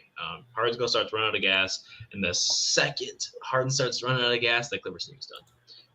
That was the team I predicted that's going to be like the not blow it up, but they're just going to be like it is what it is type vibes because they I know a team that may blow it up though. New Orleans Pelicans, they made that. That team may look totally different. They are stinky. Totally different. Golly. But our fan base acting like we them. We 4-13. Golly. Go goddamn eat y'all a ham and cheese sandwich. Why y'all so mad? I'm here to tell you right now. Golly, y'all mad. Said go eat a ham and cheese sandwich. Go do something, man. I'm not telling them people how to fan, saying you can't be mad, but y'all like we the Pelicans. Y'all like we them. You got that same right. The Pelicans way down here. Look at this. Way down here. We way up. We 4-13. Y'all like that. Y'all like we ain't gonna have games like that. Golly. So bad for trade this. I hate this team. What y'all? Come on, man, bro. Come on, bro. So Pelicans are 4-13 here, and before we start talking about the East real quick, Brandon Ingram just cut ties with his free agent, or his agent. So he's probably in the market for a new agent, and he's probably going to be looked to getting traded here soon. So my question to y'all is, and I already know the answer, but we got to do it because we on the Rockets turn around. But Brandon Ingram, if he becomes available, no, right price. Why is that? Go down the list. Why don't you can't stay on the floor? Why would I want a person that can't stay on the floor? I'm gonna take it a step further. What problem is he gonna solve? Yep. He's 6'8" and is hypothetically really cool. We don't have a problem with 6'8" guys, bro. He's lengthy and he can drive. He's not afraid to drive. He's not afraid to take a better shot. And he's a shot from where? Anywhere. Mid range. Sure. All right. That's okay. That's cool. Is he gonna get them same shots in Houston? No. I mean, when you're 6'10", and when you like him, you supposed to be able to shoot a mid range jump shot. You supposed to be able to can go to the basket when you're 6'10". When you're 6'10", I mean, we got a 6'10" guy, but he basically a shooter though. He basically basically just out there shooting. But Brandon Ingram can do more than Jabari Smith, but he don't stay on the floor. My problem, he don't stay on the floor, and I don't need nobody that can't stay on the floor. I don't care. I mean, just think about it fit wise, man. When you have a big man like Şengün who can't necessarily shoot the ball from the outside like that, why would you bring in a 6'10" guy who doesn't really shoot a lot of threes and wants to take a lot of mid-range shots? Like, the spacing is going to be ugly. It might even be uglier than it already is. Will it be worse? Is it possible for it to look worse with our starting lineup as it is? I am putting nothing past our offense. Yeah. Nothing goes. Everybody, it's just not one person shooting bad. It's everybody else shooting bad, and Brandon Ingram ain't gonna solve that. Everybody else. Yeah, like so. No, quit the Brandon Ingram trades, everybody. I'd be seeing all that on Twitter. Stop. Low key. If we was to make a move, the move that we need to make is somebody who can come in and spell Fred better. You know what I mean? Like, somebody got to come in and be able to shoot, pass, dribble, run an offense. What were you thinking of? Sounds like you got somebody in mind. I don't have nobody in mind because they all got jobs. They all got stable jobs. Let me ask you for one. Would y'all be interested in Kyrie Irving? Kyrie Irving? Yeah. Was he like 30 now? 32, 33? Yeah, he's on expiring. This will be his last year in Dallas. Could be. Just would you be interested in a Kyrie Irving on a 25, something like that over Fred? You said 25, like 25 mil? Yeah. Oh, I'll take Kyrie. $25 million? Yes, absolutely. No, I'm just saying, Kyrie, would you be Yes. interested if, Yes. what if they offered us, if Dallas came to us and said, give me one of your wings, give me Dylan, Fred, and another one of your wings, and a couple picks, and we'll give you Kyrie. Would you take it? Well, if he's on an expiring, I would see if we can just get him to walk. You That's- would? Hey, I would- AK, I would- have to think about that, boy. That's a tough one, huh? Mhm. I would Yeah, try that to is get because, him to walk, again, but I'm not at the- trading a young wing for Kyrie. Yeah, this- I No. wouldn't do it. Not in this stage of his career. Yeah, and when I say that, I don't know, maybe picked maybe a Jason Tate and some matching salaries. Oh, Yeah. Because if Oh, you're yeah, giving I do that. When I- Jay Sean Tate in it. You throw Jay Sean Tate in the deal, yeah. But I don't know. I don't know if we can do it. I still may not do it. Hey, How he still man. can make shots. He still can make. Yeah, but I'll be happy if Jay Sean Tate getting off this team in any minute. I'll definitely be happy. when I said wing, I went one wing and then I said Dylan. Dylan would be the wing that I would. Jason Tate, his perked up and he was ready to go. You can throw Jay Sean up in there too. Throw him up in there too. They get Jason Tate as a bonus. Yep. Yeah. So you said like Dylan Brooks, 2 firsts and Tate and Fred. Dylan, Fred, or yeah. Dylan, Fred at first and a swap, something like that. a swap. I just got a feeling they gonna want a young piece, bro. They just gonna want a young piece, bro. Well, That's why I wouldn't. That'd be the reason I wouldn't trade for him. They gonna want a young piece. You can't do a trade. I don't think we gonna be able to do a trade without giving up a. You're getting Kyrie on an expiring. It's not like you're getting because he could walk. Right. Yeah, That's he can the walk. whole reason why I say that you would approach it, is because you're saying, hey, listen, you're not going to get, if he could walk out of here, we'll approach you with Fred VanVleet. You got, he's got the team option on it, so you can decide at the end of the year, or you can rework it. And you have Dylan that'll, definitely be a good playoff wing for you. And then you have picks to kind of help you in the long run to get somewhere else. The reason I would do a deal like that, though, if I'm the Rockets, is if we're like really close to being like serious championship contenders. Like I don't think we would be ready to grab a Kyrie right now. You know what I mean? That'd be the only reason I wouldn't do it. Well, not the only reason, but that would be a big reason why I wouldn't do it right now. I guess I'm going back to now. Kyrie 32, and he's a point guard. Point guards usually fall off a cliff. Well, that's my point. I'm not talking championship stuff. I'm not trying to get Kyrie in here for championship stuff. I'm just trying to get Kyrie in here, kind of be more of a mentor, kind of get some ball handling. Just kind of do the more of the Kyrie mentor stuff. Let him go for a little bit less than Fred is. Does Kyrie mentor anybody? Like really talk? I don't know. Because I don't like Paul Kyrie. So I was ask Jaylen Brown and Jason Tatum. Okay, cool. Okay. Forget whatever the media said. What them two out there on mouth say about Kyrie is completely different. Yeah. Okay. Cool. And I know Cam Thomas, obviously, he talked about Kyrie. Now, other vets may not like him like that. Young players like Kyrie. Yeah. Okay. Yeah. Okay. I don't know. I think it's an interesting fit. But I like Kyrie, so I do too. I like the idea of Kyrie. There's always De'Aaron Fox. Hey man, whatever. Hey, Sacramento, what y'all want? All right, cool. Y'all can take that. You trading anything, AK? Anything for? Damn near. I love De'Aaron Fox, bro. I would love to see De'Aaron Fox on this team. Do you have some untouchables or just one? Oh my goodness, bro. Man, the pace would pick up so fast, unlike little short leg Fred running around, legs moving so fast, and his body not going nowhere. And you'd give up Jaylen in that? They wouldn't even. I don't think they would even do that. I think they'll hang up the phone on that one. Yeah. I don't even think they would do that.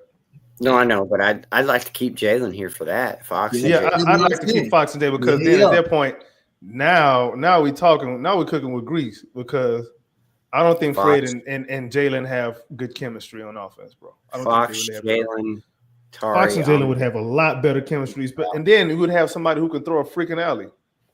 We can have somebody who can go to the basket and score. Yeah, in clutch time. Who can? And he clutch. And he can lock up too. Mm-hmm. So I mean, he's not the shooter Fred is, but who gives? I mean, we already can't shoot. Yeah, Fred's not shooting too well right now anyway. He just went 0 of 6. So I'd at least like someone who can get me 25 and 0 of 6 than someone who got me 6 and 0 of 6. You know what I mean? Right. Yeah. He gonna bring a different dimension to our offense that we don't have. Plus, he kind of a dog. Him and Dylan Brooks. Ain't no kind of nothing. He is a dog. That's a dog, bro. Yeah. That's a dog. That dude can make clutch jump shots, bro. And he ain't afraid to go to that rim. That dude quick as hell, boy. Mm-hmm. That dude quick, man. And lock up. So we'd probably be damn, are we giving up? I gotta go see what the metrics look like on this, but do you think we're giving up Cam in that trade? Yeah, you have to. Yeah. I think you have to give up. If it comes to a point, I think you have to. If Cam is the difference, he can go with Tate. Thank you. I'm sorry. Now I start blinking my eye a little bit if they start asking for a man Atari. No, I wouldn't even do it. That's why I draw the line. But y'all can have some draft picks. Y'all can have the Phoenix picks though. Yep. How many picks would you say is equal to that? Like, not how many you'd be willing to give up. Like, what would you say would be like an adequate number of picks? For all the Phoenix picks. How many years on his deal? He's got That's 2 more. Question. Yeah, I'm looking at it right now. 2 more. Yeah, but this is what I know though. In a deal like that, bro, regardless, you know through the back channels that bro is gonna sign long term. Yeah, I'm not worried about that. I'm worried about for the leverage of the deal. For the leverage of the deal. Yeah, I think he's expiring this offseason. For when I have 1 year of Fox, and that's what you're saying. You're in a conversation being like, hey, you don't got him signed, but for a year. I can wait a year and get him for free. You don't get it 5 picks for that. So I'd watch that. That's why you seen, all these big draft picks, Gobert, Kevin Durant, Mitchell. These guys were all still signed for multiple years when they were traded. Nobody ever talks about that. Kyrie was signed for 1 year, and they traded him for 1 first and some seconds. Kyrie's trade stock was down a little bit though. Unless you're Kyrie, you have no leverage because you have no idea whether Kyrie will sign back in your building or not. Okay, I see what you're saying. Unless you're Kyrie Irving or Kawhi Leonard, who left after 1 year, we knew Kawhi wasn't standing on Toronto. He already came. They already came. That was but they got him for DeRozan. Yeah, it was just happening to work out in the championship, but. If De'Aaron Fox come here, he's gonna resign. We know we're gonna resign him. I mean, plus you got it. Plus he from the city. He know the city real good. Yeah, you gonna sign. He gonna come here, and I believe he gonna resign back. I believe he'll resign back. But unless you're Kawhi and Kyrie Irving, that'll be hard to take a gamble. Like that. Yeah, no, I'm just saying for as far as leveraging the picks. Yeah, I got you. Yes, give him 4 or 5 picks away for Fox, or if he's only going to be signed for a year. Yeah, it would be interesting. That might be 2 years away, guys. I mean, we might be looking at Fox for free agency in a couple of years. We could be looking at Kyrie in free agency next year. Yeah. Yep. Hypothetically, Fred VanVleet, Cam Whitmore, 2 seconds, and then 2 firsts, Phoenix picks for Fox and Doug McDermott. The only reason it doesn't work right this second is because we can't trade Doug McDermott until January 14th. But if that ends up being the trade, is that acceptable to you guys? Mm. Hey, I do got a question I want to pose to everybody. I know. What'd you say? Do y'all after this? Obviously, depends on how the season going. Do we keep Fred VanVleet, or do we just do we re-sign him back, or do we just let him go? We can't get rid of him. We can't get rid of him, bro. Unless I mean that contract that 3rd year is not guaranteed. This is 2nd year. The third year is not guaranteed. What I'm saying is that he's too invaluable to the team. The only way we can really make it work without him is unless Amen, Jalen, or Reed decide to really learn how to play point guard by January. We have to keep Fred VanVleet. You have to keep Fred VanVleet. That's all it is. Till when? Huh? Till when? Till when? When do you release that? we need someone that can be a point guard. Otherwise, He's we need holding to them back.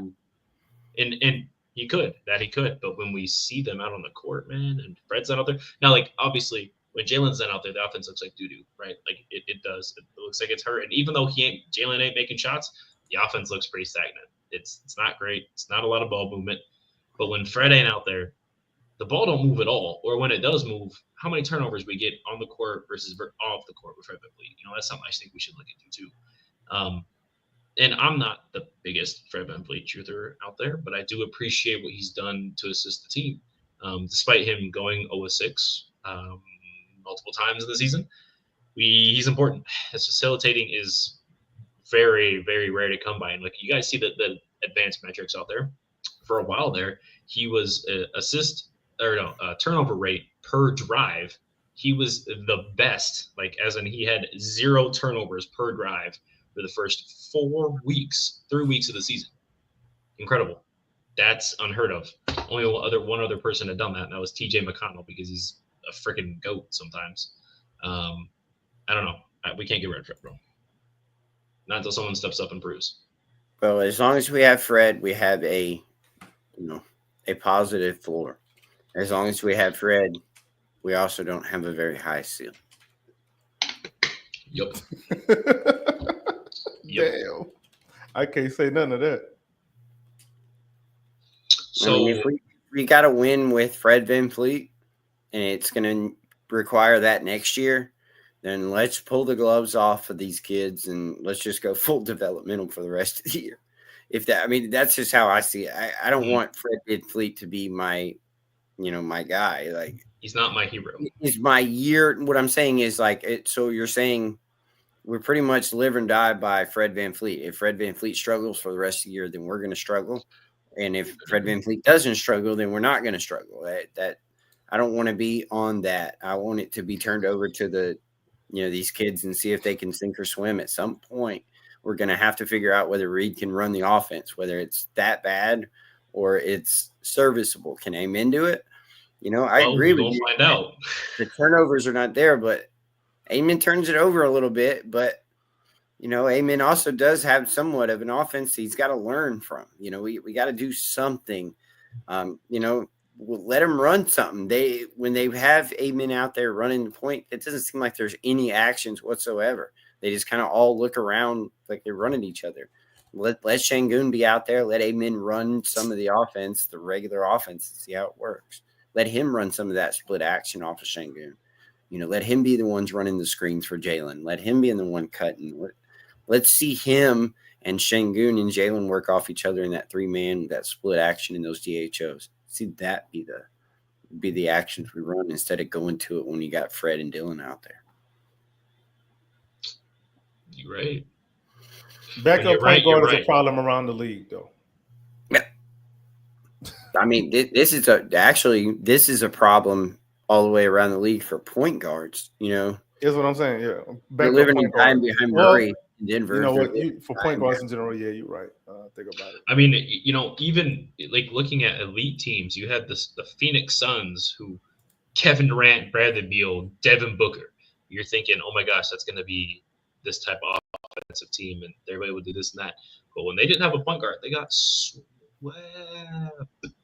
Kevin Durant got swept. Incredible. How often can you say an all-time great who is I'm not saying the peak of his career, but is playing GOAT basketball, gets swept in the first round by a young up-and-coming dude who is ready to take the league by the horns, bro. Yeah, and had Booker with him.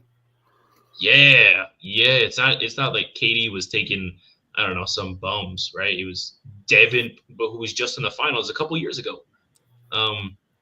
That's something to think about, man. That's something to really, really think about. Booker's had the same amount of 10 to 20 point games as Jalen has this year. Oh, I thought he was the greatest thing. Gorman, you know what's funny? No one's talking about it. Nope. Jalen doesn't have a 44 either. He doesn't have the 30 points, so as well. Doesn't take as many shots. Interesting, guys. Interesting how that works. Huh. I don't think they like the truth. I just lost 10 viewers after you said that. Damn. Oh, man. That's I want that hilarious, bro. They ain't like the truth, bro. But that's hey, that's just what it is, man. Let's talk about the East. All right, we talked about all the Rockets and the West. Let's talk about the East. Is there any team you're looking up and down that surprises you besides the Philadelphia 76ers? Pacers. Yeah. What about it? Tell me about it. Man, Tyrese Halliburton is having a problem.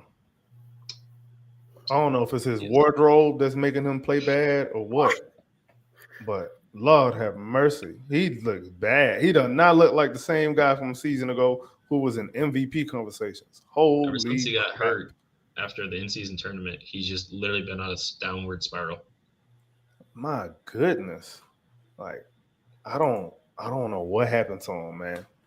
And they've had their guys back, like Benedict Nembhard is out, and and the other guy too. But they got Benedict Mathurin back. I don't know what their problem is. Ever since they got Siakam, that he's kind of had to slow down, and he hasn't taken as much of that scoring load on. I mean, really and truly, when is Halliburton? He had that 2 good months, 3 good months, like 2.5 good months. When he finally went with the Pacers, when Carlisle had them all running and gunning and stuff, and had kind of caught a lot of people off guard. They won the in-season, got into the in-season tournament, caught the Bucks off guard, stuff like that. It sounds kind of familiar. I think Jalen's had some similar runs, month runs and stuff like that. But other than that, he hasn't really been that impressive. Didn't he win the assist title last year? I think so. Harden did, didn't he? No. Harden only averaged 8.5 assists last season. Yeah, I'm pretty sure it was Tyrese. It was either Tyrese or Trae Young, because they always been going crazy with the assists. See, the thing about Tyrese, right? He was real good, like you said, for like those 2.5 months there, up until he got injured a little after the in-season tournament. He was out for a little bit. He come back.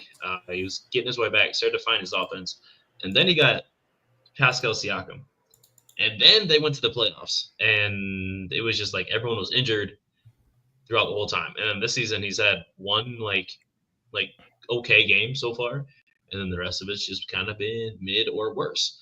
I'm not blaming it on injury. Obviously, he had the entire offseason to rehab and nurse whatever injury he had. And sometimes you got to play slow and work your way back into it. So I don't know. I can't say personally. But 16 game sample size, you're 6-10. That says something. For sure, that says something. The team that got my eye, man, they playing good basketball, even though they still got to lose the record. Detroit, man. That's not that same Detroit Pistons team. Yeah, from last year, man. Cade Cunningham is really that dude, man. Cade Cunningham really good. Jaden Ivey, the backcourt, and I want to give credit to our former coach, JB Bickerstaff. Really coaching up that team, really good, man. So he's a good coach, man. Yeah, he a good coach. I mean, I believe that was the year we went 41-41. He kept us afloat, really. That's what James Harden went on that little tear. The last 3 games of the season, record back to 41-41. Yeah. But yeah, that man is a good coach, man. He doing a hell of a job with the Detroit Pistons over there, man. So I just have to shout out JB Bickerstaff over there, our former coach. Totally fair. Let's talk about the Cleveland Cavaliers, 16-1. The one loss they had was pretty scripted. It was to the Boston Celtics, of course. Other than that, Cavs are 16-1, and people are saying D-Mitch.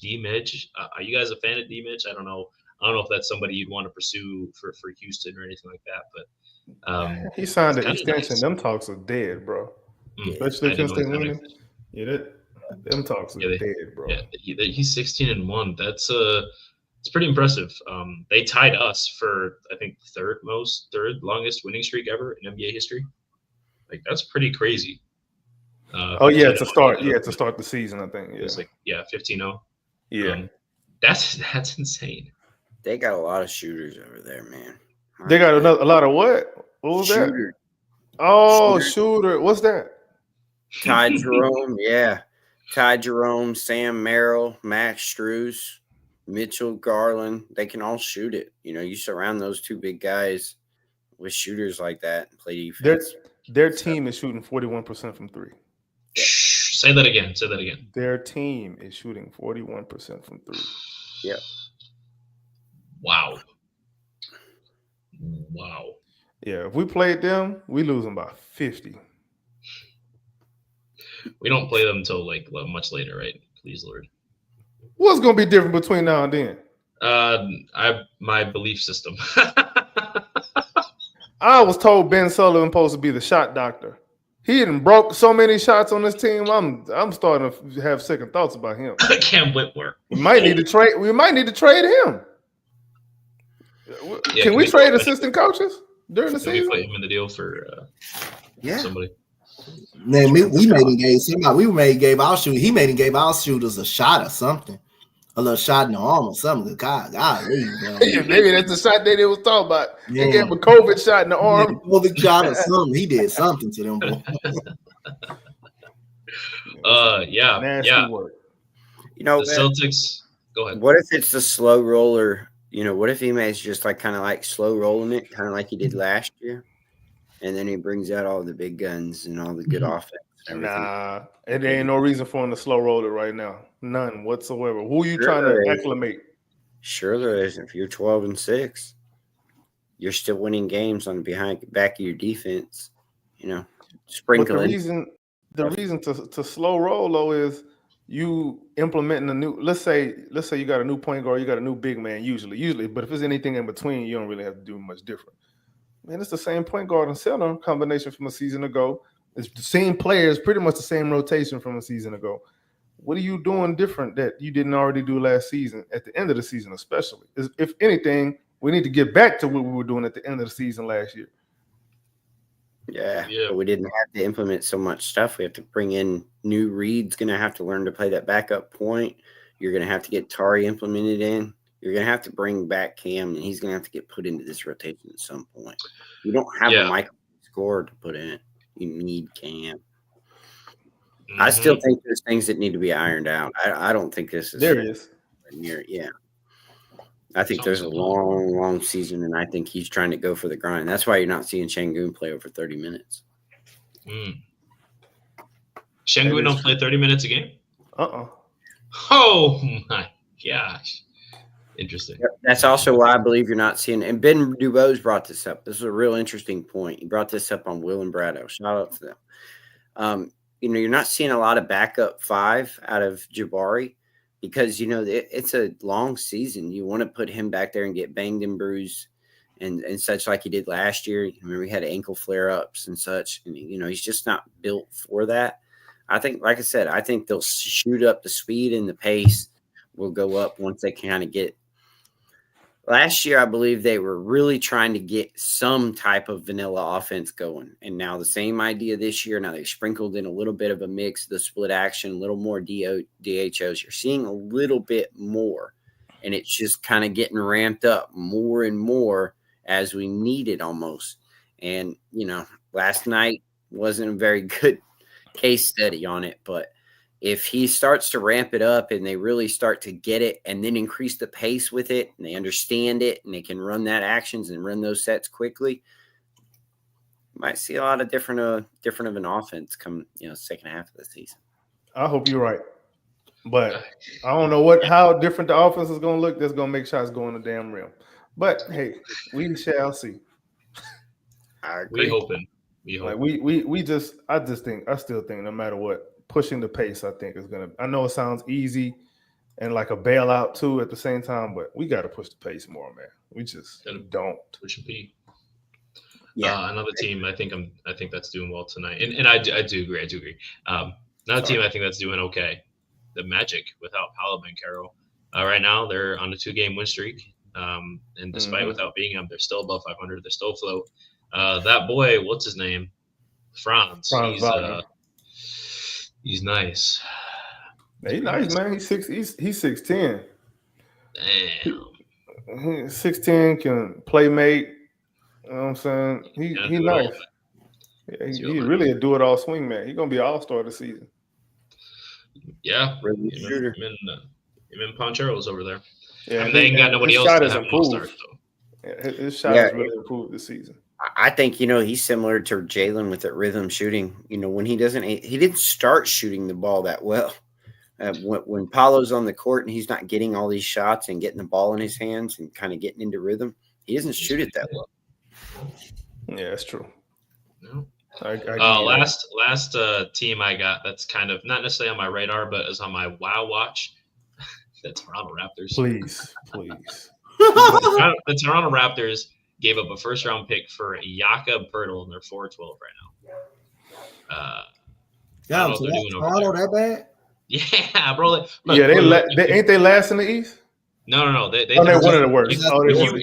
If you look a little bit, I mean, it's real far down there, but they down there. If you look, I see them. Yeah, they down now. Yeah, but they've been, Scotty Barnes hurt though. Injuries, they still got some pieces, man. I mean, Barnes was hurt for a lot of the year, and he's still on a minute restriction, so he's not playing a whole lot. He looked good in the small minutes that I've seen him play, and they still got Grady Dick starting to kind of break out. He's starting to knock down some shots. They got some shooters out there. Yeah, they probably could use a little bit more athleticism down there at the center position. But they got one. They got that Mogbo guy. He looked great the other night against Minnesota. They just couldn't handle with his athleticism. He was just all over the place with offensive rebounds. Not much of a shooter. He's still got a lot to learn, but they're all right. I think they're trying to lose games, but what are you going to do in Toronto? You're not going to bring in a lot of free agents, and you can bring in Canadians. Yeah, Dylan Brooks, RJ Barrett. Hold on, RJ Barrett numbers look good, right? Them numbers look efficient, right? Yep. What's their record again? Playing real good for them is Jamal Shed. Just playing good for them out of the University of Houston as a rookie. Playing real good defense. Yeah. Can we bring him to Houston? He a little Drew Holiday. Man. Not Drew Holiday. He a little Aaron Holiday to me. Wait, didn't we trade him? Technically, our second round pick. Hey, I got a question. How the number 1 overall pick doing? Sorry, how you doing? What time? You talking about Ricochet? No, not Atlanta. Not Atlanta. You talking about Sar number 2? Yeah. 2. Oh, he the number 2. Okay, how the number 2 pick doing? He not looking good, bro. He's not doing great defensively. He's just kind of getting his feet wet, but he's got that Wimby attitude. He's going to knock down shots. He says so. If there's going to be a stretch big in the long run of things. Hey, Zach. I mean, Richard say is good, man. Yeah, I like him. Good. Hey, and another great person on Atlanta team, Jalen Johnson, man, something serious. And Dyson Daniels, another one. But Dyson Daniels a problem on defense. He a problem. That boy, Dyson Daniels is literally just the guard version of Tari Eason, bro. Yeah, and that underrated Johnson, man, he's an underrated passer too. He is. He had Trae Young out. He had 8 and 9 assists. Jalen Johnson is so damn good, bro. That dude is so good, bro. Come on, man. That dude good, bro. Jalen Johnson, that's a lot of length. Jalen Johnson, Daniels, and that's a good backcourt. Daniels, Jalen Johnson, and where Ricochet gonna fit in with all this long term? That's the question. But he's balling though. He doing his thing. Yeah, he's knocking down shots and he can defend. So yeah, I would personally, I'd look on to move on from Trae and go with those 3. That's a lengthy backcourt. Interesting. I can see something like that, but you think they'll take Fred? I couldn't even finish that without laughing. Possibly. Hey, wait. They can have Fred culture and try to get them in the right place instead of having that flashy stuff that Trae Young does and stop turning the basketball over. Yeah, they can have Fred, Jayshawn Tate, and Jock Landale. Leave Landale alone. Pigs. We need a backup center. I'm sorry, Steven Adams ain't they doing better give us one. They got like 2 or 3 of them there. You got a million of those back there, bro. Yeah. Would you want Capella to come? I mean, if we're getting Capella back, he can come back up Şengün. Don't even tempt me. I will give up a lot for Clint Capella. No, you won't. He's not the same guy. Lost that man. Yeah, he looked rough. Yeah, he's not contesting shots to the rim. He's missing assignments. He's rough. He probably doesn't give up in Atlanta. I mean, he's playing in Atlanta.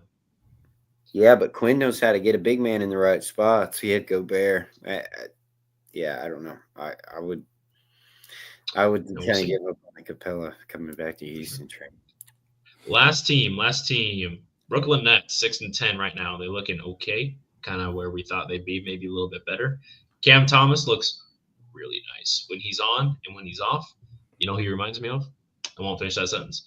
And then another guy out over there that looks pretty nice is that forward they got out there that can shoot Before we get on him, Dennis Schroeder, we got to give him his flowers too. Sure. Dennis Schroeder looking good over there too, man. They got to trade that stuff. They're supposed to lose. They have got to get off that. DFS, Cam Johnson. I don't know why they're still holding DFS. DFS is a great 3-and-D guy that helps you win games. The opposite of what you want as an organization right now. Correct. The person they need to get off of was Ben Simmons. No, they need to keep him. He's helping them. Well, you know what? Never mind. You're right. Yeah, he's doing exactly. He's a good contract right now because it's expiring. He's expiring. If you want to get off he'd be a good one for the Bulls to call to get. Ain't gonna lie, bro. I would like Schroeder on this team. Didn't he play for us a couple years back? Yeah, like 8 games or something like that. And they liked playing with him because he played fast.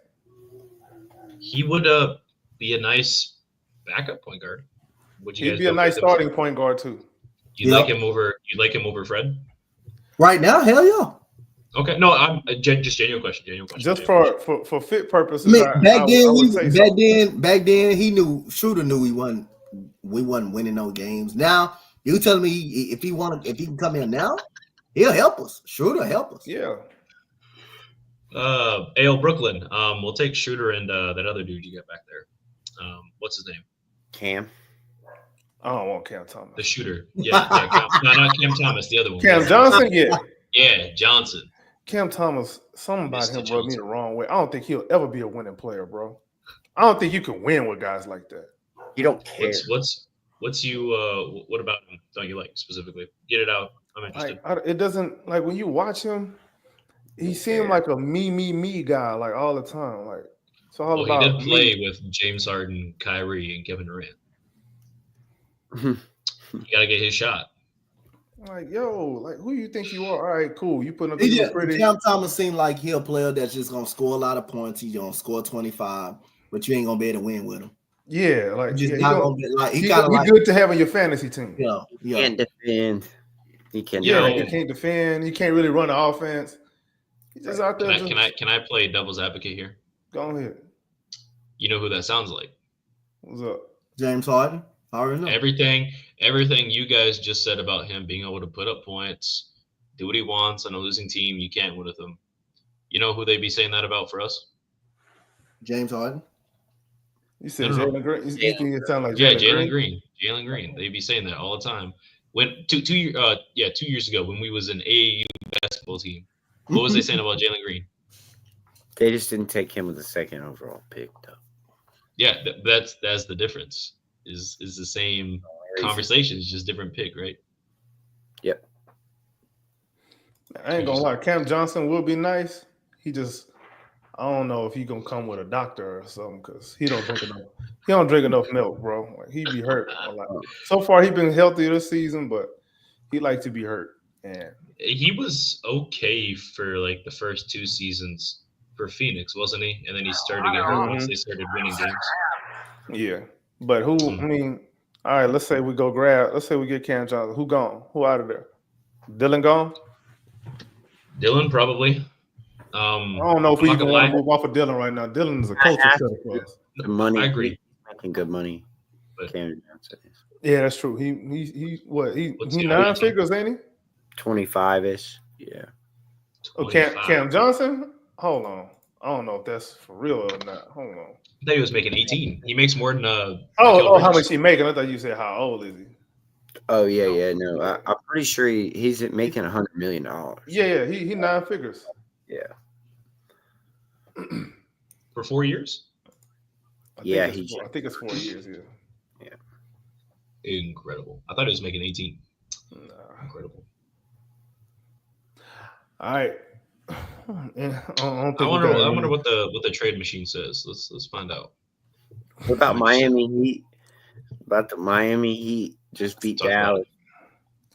I don't never really know what to think about the Miami Heat. They'll look good in the regular season. They'll be a problem for teams in the postseason, but you don't really expect them to go all the way. No. They're different. They just a different team when they in the postseason, man. Yeah, they like what it reminds you of. You ever play basketball with somebody who's not talented, but they play so hard that it doesn't matter? Yeah, they play so hard and smart that their lack of talent. Like you can literally, you can literally, like it was kind of like when they made it to the finals. I believe as the AC, right? Yeah, they made it to the finals as the 18, as the AC. Every team that they played, like the New York Knicks, the Philadelphia 76ers, I believe, every team was talented in Boston. Every team was talented in them. But again, they just play hard, bro. Mm-hmm. They out-disciplined team. They have a great head coach. They're a disciplined squad. But like I said, that's why people say hard work beat talent any day, bro. Hard work just beat talent. They just work harder than all of those teams. Mm-hmm. They wasn't a better talented basketball team. They were a better team because they worked hard. They outworked. That was all. Especially when they played against Philly. Mm-hmm. They like if you're a soft team, they're gonna take advantage of you all day. Mm-hmm. You can't be soft playing Miami. What do you think about if you could get Hero on this squad for cheap? Just pretty much you just insert him on this squad for Cam. Let's say that they said, here, give me Cam and I'll give you Hero. Would you take it? Why not? Hero comes off the bench anyway. So, yeah, why not? He's like their I'll take it because he comes off the bench anyway. He don't start. Does he? Yeah, I think he comes off the bench. He come off the bench. He come off the bench and do that and do what he do. Wait, why is he not starting? The only reason he probably started somebody hurt. Somebody got to be up out of the lineup. Butler's always hurt, so he normally don't start though. Hero starting this season because of the injuries, but historically, he be coming off the bench. He started tonight with he's starting this season because of all the injuries. Oh, last year he started for at least half the season. Because he had injuries last year. Because folks was hurt. Jimmy always hurt too. That's another person who don't drink milk. Jimmy played. Jimmy started. Jimmy started. I'm talking about last season though. Last season he was coming off the bench for half the season. Like he's not like Greg Popovich, where if somebody in the start lineup get hurt, he gonna make sure Manu Ginobili's still coming off the bench. Mm-hmm. And Eric Spoelstra was just like, all right, now you finna start. I don't care nothing about you want to be 6th man of the year. No, you gonna start. Yeah, you gonna start. He plays like 35 minutes a game. Hero's always in 40, 35, 34, 30. He be 40. getting hurt sometimes too. I don't know what it is about that Miami. I don't know if it's them big booty Latinas just putting these dudes in the hospital like that or what. But these dudes be getting hurt in Miami, man. I don't know what's wrong with their training staff. I don't know what's wrong with their A lot wrong with their they train him for something. They train him for something. I'll tell you that. Bam, the only one that don't be getting hurt like that. Consistently correct. Yeah. Oh, I think that covers mostly every team in the league. We kind of briefly covered Cam Johnson and potentially Tyler Herro trade. I was kind of off in the midst looking at what it might be like to trade for Cam Johnson. But what did you guys say for a Tyler Herro trade? Was that something that was brought up? Yeah, I'd do it. I brought it up. For what? Cam. If it's just for Cam, shit. If it's for Cam and you getting him coming off the bench and you got him coming off the bench. He can go. Are you giving the future first round like 3 picks plus Cam Tate, Ferrero, Cam Tate, Holiday probably. Yeah. You giving up? I'm not saying no. I'm not saying no. We can go. I mean, it's not like we giving up players in the rotation. Funny enough, would they rather have Jabari?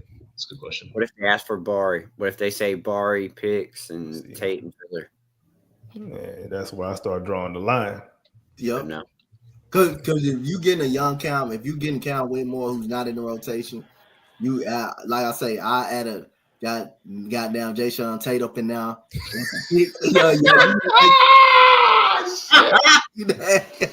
I had him up in now. Hey, dog. Now and some picks.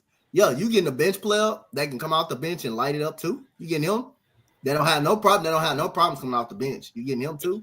45-3 this year. And a shot maker. And a shot maker too. Cam would be a really great guy to help transition that team from it being an older team to a younger-ish. And guess what? If you look at Miami, bro, they're really good in developing talent, bro. They're really good in developing. They get people off the street. They'll get people off the street, and they end up good over there. They're gonna pull Dante off the street, and he's gonna be making $10 million next season. They got Matt Screws as a free agent because with Cleveland, I don't think one of them teams that Chicago didn't even want him on the team. Chicago didn't even want him.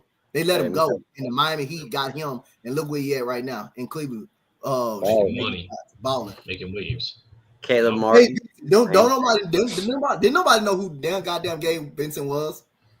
Lakers gave him some money. He got that contract. Lakers gave him that contract because he's good over there with the Miami Heat.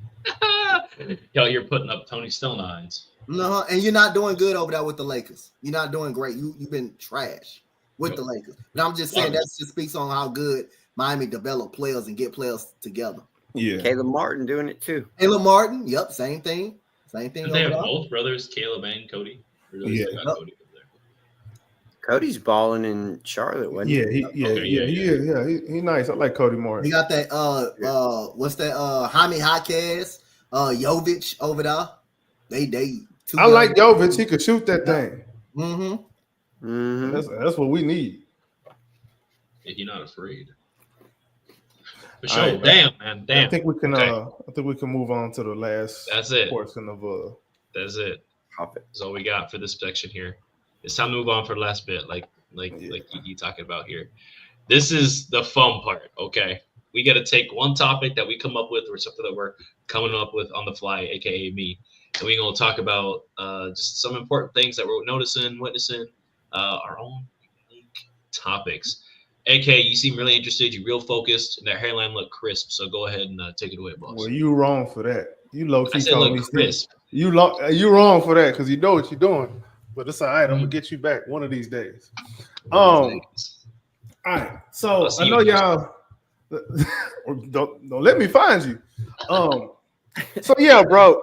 I know y'all done heard about all the drama taking place in Philadelphia with Joel Embiid, and he upset with whoever leaked their players only meetings and all of that. I know we want to look at Joel Embiid and we want to blame him, and he's gonna take some blame for that. However, bro, I think we need to take a step back and really look at who is possibly enabling him to be so free to do whatever the hell he feel like he want to do. Let's take a step back, bro. So remember, let me ask y'all this. Did they have any drama over there with James Harden? Yes or no? I think right? They did. Him and Doc Rivers. Okay. Yep. And did they have drama over there with Ben Simmons too? Yep. Okay. Doc Rivers. Okay. All right, cool. Now, I remember when Russell Westbrook had left the Rockets, he had said something. He said, no accountability in Houston, whatever, blah, blah, blah. I remember when Dwight Howard was having some issues in Houston too.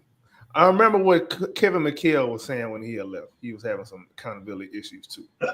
I'm saying all this to say, when the stank follow you, it's because you the one for it. I'm looking at Daryl Morey, bro. Yep. At what point do we put the calculators down and look at the people who are actually playing the game. Analytics can only take you so far, Mr. Darryl. You got a math equation for everything except how to keep your players healthy or how to get them to learn how to play well together. Your analytics ain't doing that for you, ain't or are they? Huh, Mr. Calculator? Mr. Dexter's Laboratory? Like, what? And I don't understand how he be getting a free pass like that, bro, for all of these years, bro. But I think we need to see that he enabled James Harden, who created chaos in Houston for years, and really we just threw it under the table. Just threw it up on the table. Yeah, and you know what I'm saying, because he's a superstar, blah blah blah. And you know what I'm saying, he go to Daryl Morey go to Philly now. Joel Embiid is just running amok over there, and apparently he can come to meetings late and all of this, and he can just come out before the season start talking about some. I don't think I'm going to play every game this season. I'm not going to play back to backs. Like, who was in these players' ears telling them this kind of stuff, bro? Like, understand that Daryl. See, I think the problem with Daryl Morey is he wants to be right so bad that he doesn't give a damn about winning. Well, he probably does want to win, but he want to win his way so bad. Daryl, there it is. Daryl Morey is a liar, and I believe that he's a liar because why so many players around the league purposely don't even want to come to franchises that you are an executive for because they don't trust you. Because you're going to tell them in 1 second, hey, we're not going to trade you. But you're already in the trade package. They just waiting on the signature to come back. You traded Chris Paul. You said exactly. Nope. You know what I'm saying? Like, at one point, do people start holding Daryl Morey accountable and start to realize that he really just might be an overrated GM, bro? Yep. You lied. I don't know if y'all got anything. James Harden, as long as they knew each other, they've been knowing each other for a long time. That man ain't gonna just come out and say you're a liar if you ain't told him you was gonna pay him. That man ain't gonna just come out and say that. Yeah, right. He ain't gonna just come out and say that. Yeah, you did promise that man his money. You did say you was gonna get that man his money. I mean, it's not like it's the first time he was doing it, right? I mean, there was issues with Chris Paul, right? Obviously, James Harden didn't know how to follow up, but there were front office issues with James Harden or with Daryl Morey and Chris Paul, right? That was something that we kind of. Daryl is an enabler, bro. Yep.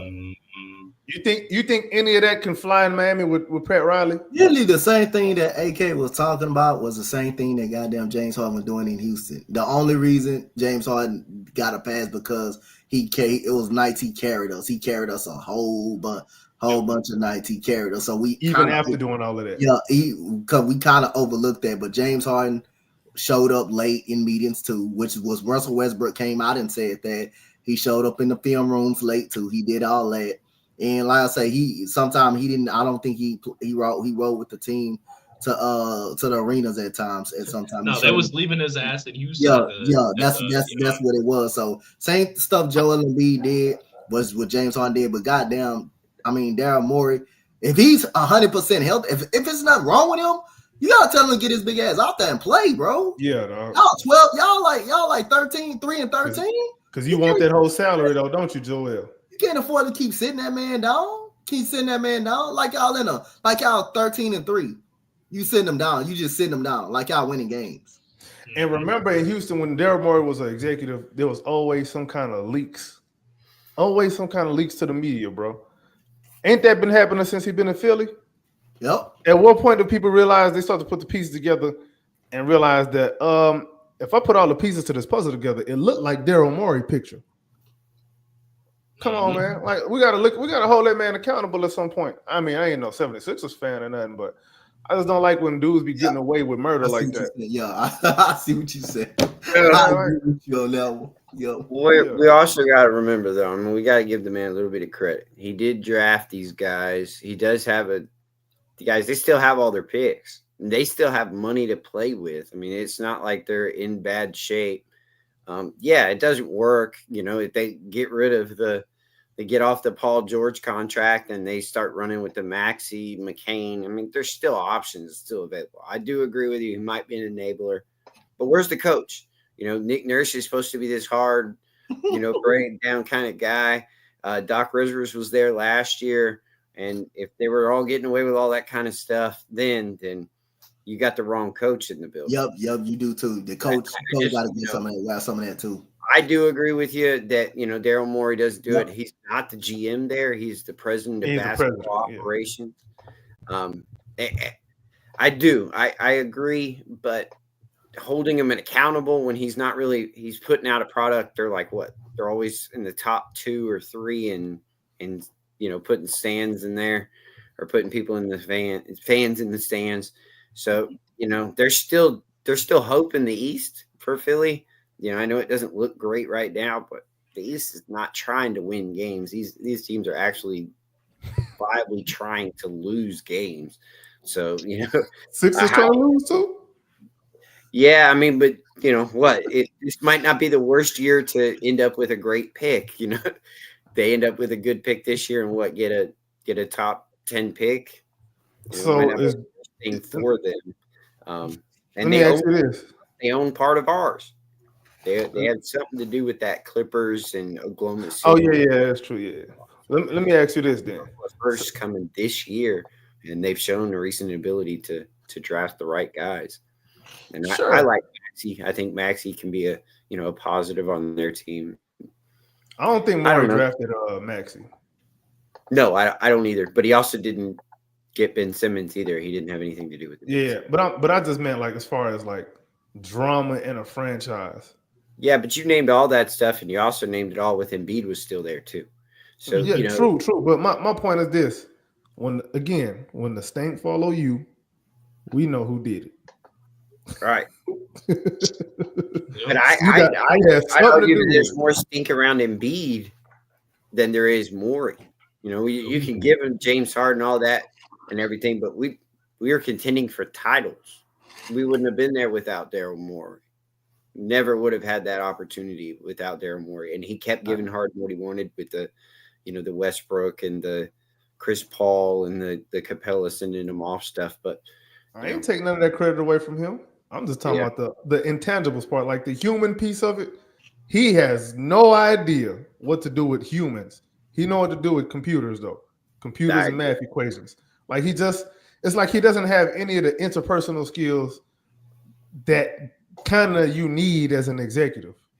You kind of need that. Don't think just because you're an executive, you're going to sit there, pull out your calculator, plus 8 to the third power. What the hell, bro? Like, these are people too, bro. Like, do you interview these players? Do you talk to these players? Do you have a rapport with these players? Like, do you not understand that certain personalities don't fit? Chris Paul said that. Remember, he straight up lied to his face. So I wouldn't trust Daryl Morey, face to face. But as far as a business, but I have my hand in business decisions stuff. He'd be a great guy to have there because he's going to make what's best for the business. There's not a lot of guys that had let just Harden walk out the door. There's not a lot of guys that would have just gone, let Joel Embiid and Maxey run for a whole year with all that money on their books and not make a big move, especially with all those picks. So, they. Oh yeah, they made a big move, and PG-13, who's playing like I don't have a toilet flush sound on here, but yeah, you got the idea. PG-13, but he playing rated G right now. Plus he's hurt. But again, same leg he hurt in preseason. By the way, I'm sorry, Paul George. It really don't help when you do have all three of them on the floor. You still can't win games. You want to know how many minutes they've all played together? How many? 20? They played 6 minutes on the court together. Damn. All three of them. 6 minutes in 18 games, bro. All them math equations couldn't stop no injuries, huh? But he got his gold medal. Why are you running? At least what Maxey is, Jerry McCain, you gotta see, you still gotta see. But he's been good.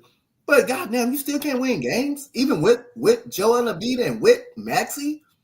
Even if Paul George out, you still can't win games. That's crazy.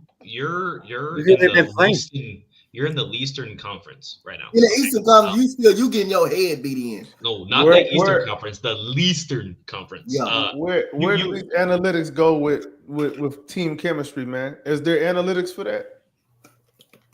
Literally, dude. You know what's crazy? I'm looking at this right.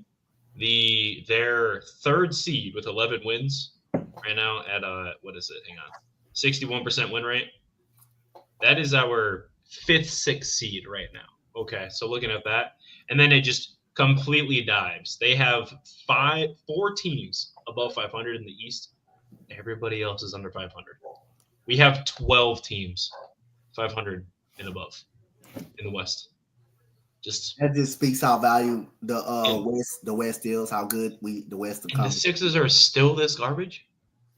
They're still this ass. Something about that stink. You know what I'm saying? Something about that stink. Beautiful segment, AK. Was that all you had, brother? That was beautiful. That's all I had, man. Anybody else got another news topic around the league that y'all want to touch on? Interesting. Well, something that I'm kind of toying with here is the difference between the 21-22 Boston Celtics and our Houston Rockets between the whole time Ime's been here, right? And obviously players and whatnot, but the biggest difference that I'm finding is literally 3-point percentage. Just making the shots right now. I've got it kind of mathed out right now. If you just want to give me a second, in their wins for the Boston Celtics that year with Ime Udoka, took them to the finals and all that. Their regular season, right? This guy, he got them. Let me look here. Oh no, never mind. It's cheesing me. I apologize. He got them quite a lot of wins, as we know, and he did a lot with that. Now, obviously, everything is different in how everybody wants to work. And now my studio, I have to edit my studio. Gorman, can you take it away while I fix my stuff? I was so ready for it too, and it's just teasing me now. So yeah. Yeah, I mean, it's a very interesting trend that's been going up since, it's been about 3 or 4 years now that the trend in 3-point shooting is just climbing. Now it's no secret that last year the two best 3-point shooting playoffs ended up in the finals, and this is kind of what it's been.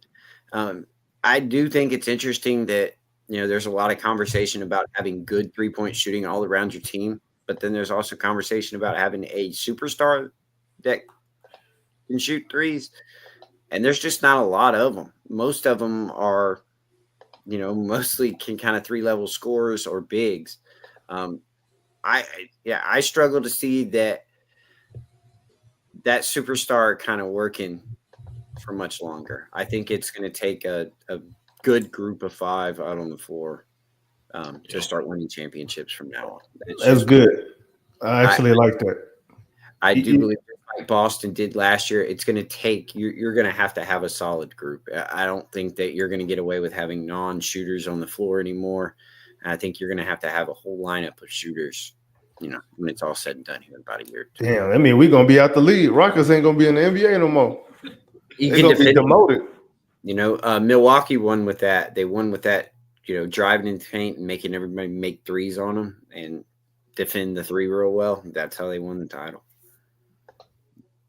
Really? Yeah. They shot threes at a good rate, though. That's what I'm saying. Yeah. Take threes at a good rate and then defend the 3 real well. Clog the paint. Hey, ain't you telling the truth? Yeah, now my system ain't working now. That's Gosh, damn it. I had it all set up, man. Look, with that, man, what the hell going on here? With that being said, anyway, my biggest thing was 3-point percentage, right? The way that we were looking at with Boston Celtics between now and us. We are, as we know, bottom of the barrel in terms of rate, in terms of attempts, in terms of makes. We're seeing it all across the board. Our offense looks like dog shit, and we're still 12-6 somehow. Obviously, some of that is mental toughness. Some of that is just making shots, wanting to win. I mean, in terms of some of you younger fans that are watching, the indomitable human spirit, just wanting to win. We're just going out there and literally winning games because we want to win that much more than the other team. But 3-point percentages play a big part. When I was getting it together, Boston was shooting 38 to 40% in their wins consistently or better. Houston, in our wins, not shooting that many. You said we had taken in 12 games, we had won 8 out of 12 games earlier, AK on the TownRundown, for making 10 threes or more, correct? Yeah, we were 8 and 4. Okay, 8 and 4. Solid. I thought we had not taken that many threes, right? Let alone making the threes, right? Lower percentage. They're hitting at a higher percentage, and they were averaging about 118 points per game doing it. We're barely cracking 106, bro. barely cracking 106. Again, obviously, the bigger difference is Jason Tatum averaged 30 points per game in a communist offense that year. Jaylen Brown also averaged 25 plus.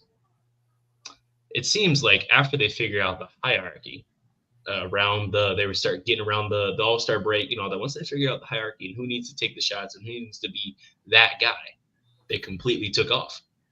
They went they swept the Brooklyn Nets that season in the playoffs.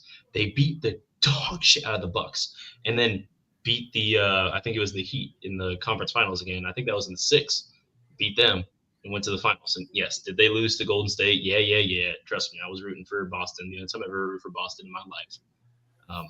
But we just kind of looking at it like, and the biggest issue with them losing was their threes stopped falling. They got complacent. They kept trying to drive on this team, which Golden State, you think you should be able to make all these easy layups, but they're actually okay defenders. They can actually defend despite, Steph Curry twinkle toes out there. But something that we need to do that I'm getting away from this takeaway is just taking and making threes and building a hierarchy, which I think we kind of talked about earlier today. Oh, almost like we know what the hell we talking about. With that being said, moves have to be made, and we don't have to replicate it like 1-to-1. We don't need Jason Tatum and Jaylen Brown, but gosh damn, we need to be able to make threes, bro. We have to. It's modern day NBA. Okay, last year, this season alone, right now, talking about the Boston Celtics, they've had 3 games where they've made 20 plus threes, and Kristaps Porzingis ain't even playing. Wow, 20 plus made threes. Remember Utah a couple years back when they hit 23s in a game and everyone was freaking out? We hit 23s in 2017, 2018, and that was like the most threes at the time that ever been made. And Boston did it 3 times this season alone. We have to make threes. We have to make threes. Our offense is not sustainable. Our record is not sustainable, and our defense is much. The bad offense is very sustainable. We can sustain a bad offense. I believe that. Yeah, of course we can. But in terms of being a productive team, something's got to give. We have to move. We have to change. And I'm not saying that we necessarily need to trade somebody, but Jesus Lord, someone needs to make some threes. All right, I'm tired of Fred VanVleet coming up, and doing his dribble into the screen, taking a 3. I know it was wide open, but gosh damn it, there's better looks than that. All right, you want the best look on the team, especially as the point guard, right? I can't have Jaylen going 1-9. He's just not like a volume 3-point shooter. The more he takes, the less he's making. It looks like it's not like to take different shots. Yeah, if he go 0 of 5 from 3, he's not making 1. He's not. He's just not. It's just Ben Sullivan. I don't know who to blame. I don't know, but he's just not making them. Again, same thing with Ben Sullivan. Can't blame Ben Sullivan for that. They just them. They got to get that fixed. I don't know. Cam Whitmore can't make shots either. Yeah, you can't blame Ben Sullivan. That's just them can't make shots. They just can't shoot. That's the problem. And that's something that I don't know. I think we've talked about. I think other teams have discussed, and or other podcasts have discussed quite often. I think that's something we discuss as a group. Mm-hmm. Just the 3-point volume, the amount of attempts, the makes, of course, and then getting good looks.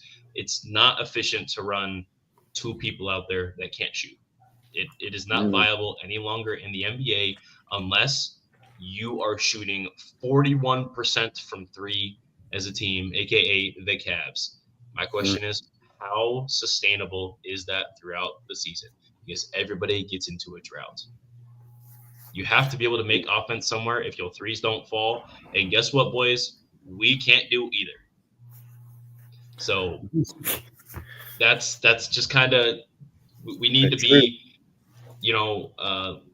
I'm not saying we need to be more like the Celtics, but we need to take that model. We have that coach from that finals team who took that team sub 500 in the going into the All-Star break, and they proceeded to go I think 22-4 through the rest of the season, or however much they didn't lose more than 5 games for the rest of the season. That is crazy. They won 60 games after going 41-41. What did he say? He called them out. He told them they need to do better. And guess what they started doing? Jason Tatum averaged 30 points a game. Jaylen Brown turned into Jaylen Brown and got his contract extension. They won 30 games after he called them out. They won 30 games. Thank you. Ever since then, they didn't. They was on a hot streak. They went 30-4. You're right. It was right. It was right before the All-Star break. He called them out. They won a couple games. Had the All-Star break. Tatum went crazy during the All-Star break, and then it was just they were just winning games after that. That's like if Ime needs to call out Jalen Green and Alperen Şengün in post interview, then that's what he needs to do. Quit babying these guys, bro. I've been everyone knows, bro. I'm such a Jalen Green fan, bro. I am. I mean, I'll see the jerseys. I got LP and Jalen back there, right? I love these guys. But when are we taking the training wheels off? If we continue this trend, I wouldn't be surprised you see Twitter people say, "Oh, this defense trash," because I got faith in our defense. I think our defense is gonna do whatever they could to keep us in game. But at one point, if we keep struggling like this, eventually our defense gonna have that terrible game. Yep. It's gonna have a terrible game. It's gonna have a bad stretch. Yes, it's gonna have a bad stretch because our offense. Now we're gonna say, "Oh, this damn defense sucked." Now everybody's gonna say this damn defense sucked. I mean, when you clearly seeing this offense cannot shoot the basketball or make shots, or you see when the offense is stalled, when we trying to play through LP and LP just wait so long just to go. You can't wait till like 6 seconds to try to go and try to make a move. You gotta, as soon as you get the ball in the post, you gotta go right in and out. You know a person can't guard you one-on-one, so they're gonna have a game plan. Oh, we're gonna just double him. We're gonna just double him. You gotta be, like I said again, I like our defense. I believe in our defense. Our defense showed me just well throughout this 12-6, throughout this 18 game stretch so far. My defense has shown me long enough that this defense can play with anybody. They'll be able to stop. They'll be able to stop a team. They'll be able to stop a team. It's just damn when you don't make shots, that puts more and more wear and tear, more and more wear and tear up on you. And now you'll be surprised these Twitter people come out and say, "Hey, our defense sucks." Because our offense can't put the ball in the damn basket. And that starts with the goddamn guard play. Guard play, you supposed to be able to make some shots, man. They gotta make shots, bro. It just starts with the guard play. We're not good at the guard play right now. We're not good at the guard play. Our guard play stink right now. Fred and Jalen suck right now. They suck. And on the other hand, Cleveland's guard play is superb right now. It's good. It's good. Detroit guard play is better than us right now. They're playing better than us. Yeah. They're better than us right now. Yeah, I've been watching Detroit whenever I get a chance. I like what they're doing over there, bro. What I will say, and they have a hierarchy. What I will say, kind of before I finish up here, because that's essentially done here. What I want to say before that is just there is a time to not necessarily give up on guys, but you have to be realistic about people, outcomes, and where they are at in their career, and what we're trying to do as a team, as an organization. If you're okay with waiting and figuring out for another season as an organization, make that move and do something for Van Vliet. Stop playing him 39 minutes if you're okay with that. If you aren't okay with that and changes need to be made, you got to make the change. You have to. You have to. Again, I said insanity is doing the same thing over and over and over and over and expecting a different result. It's not going to change. It's going to be the exact same result every single time. That's why it's called insanity. So that's my piece. Rockets, we got to make shots. Boston Celtics, 21-22. That was my topic. All right. Gorman? My only topic is Jalen Green and Fred, you got to play better. I'm going to stay up on that. Now, I'm going to stay up on it because it really, like, from what I seen last night and what I've been seeing, I don't like it. Like, the guard play is kind of like the quarterback in the NFL. The guard play is important. The guard play is like the quarterback for the NFL. If you have great, solid guard play, you have a chance to win any ball game. But just because Jalen and Fred VanVleet play the way they played last night, that's not going to get it done, especially if you want to cry and moan about a call that the referees that you wasn't getting because my man, I can't just go. Especially about a call you wasn't getting down the stretch and how bad we played. And you got to nerve to talk to the referees. and call them out when you're the one playing poorly and playing bad. And the reason why we're losing this game, and Jalen Green can't, man, it just made me sick a little bit because I'm seeing Chris Murray out there making a damn shot, a clutch shot, and Jalen Green can't make one shot, can rarely make one shot. I'm seeing the number 33 who LP leave it open all game long. They got 2 non-shooters on the floor that's making clutch shots, and we got players on the court that can't at least make one shot. They have pulling out 2 non-shooters on Chris Murray, that's Keegan Murray brother that can shoot, and someone that can actually shoot. They are number 33. I don't know the dude now. I keep watching this. I don't want to watch his name either. Number 33 and Chris Murray on the floor together. 2 guys that can't make shots, but they made shots when they need to make shots. And we got Fred and Jalen Cam can rarely make a jump shot. That is crazy right there. So, not topic. They got to play better, man. They got to play better. If the guard play going to continue to stick like this, we're not going to be a good offense. We're not going to be a good offense. And we're going to have to watch this defense just suffer over and over because the guard play just going to keep stinking. They got to play better. That's what it is, 100%. Jesus Christ, dog. What's up, Gorman? What you got for us? Nothing else. Yeah, I mean, I think I said it earlier. I thought that the Clippers will end up with a better record than the Lakers and Phoenix before the end of the season. That was pretty much my hot take. So you're going to rub it in our face that you're smarter than us. Smarter than me?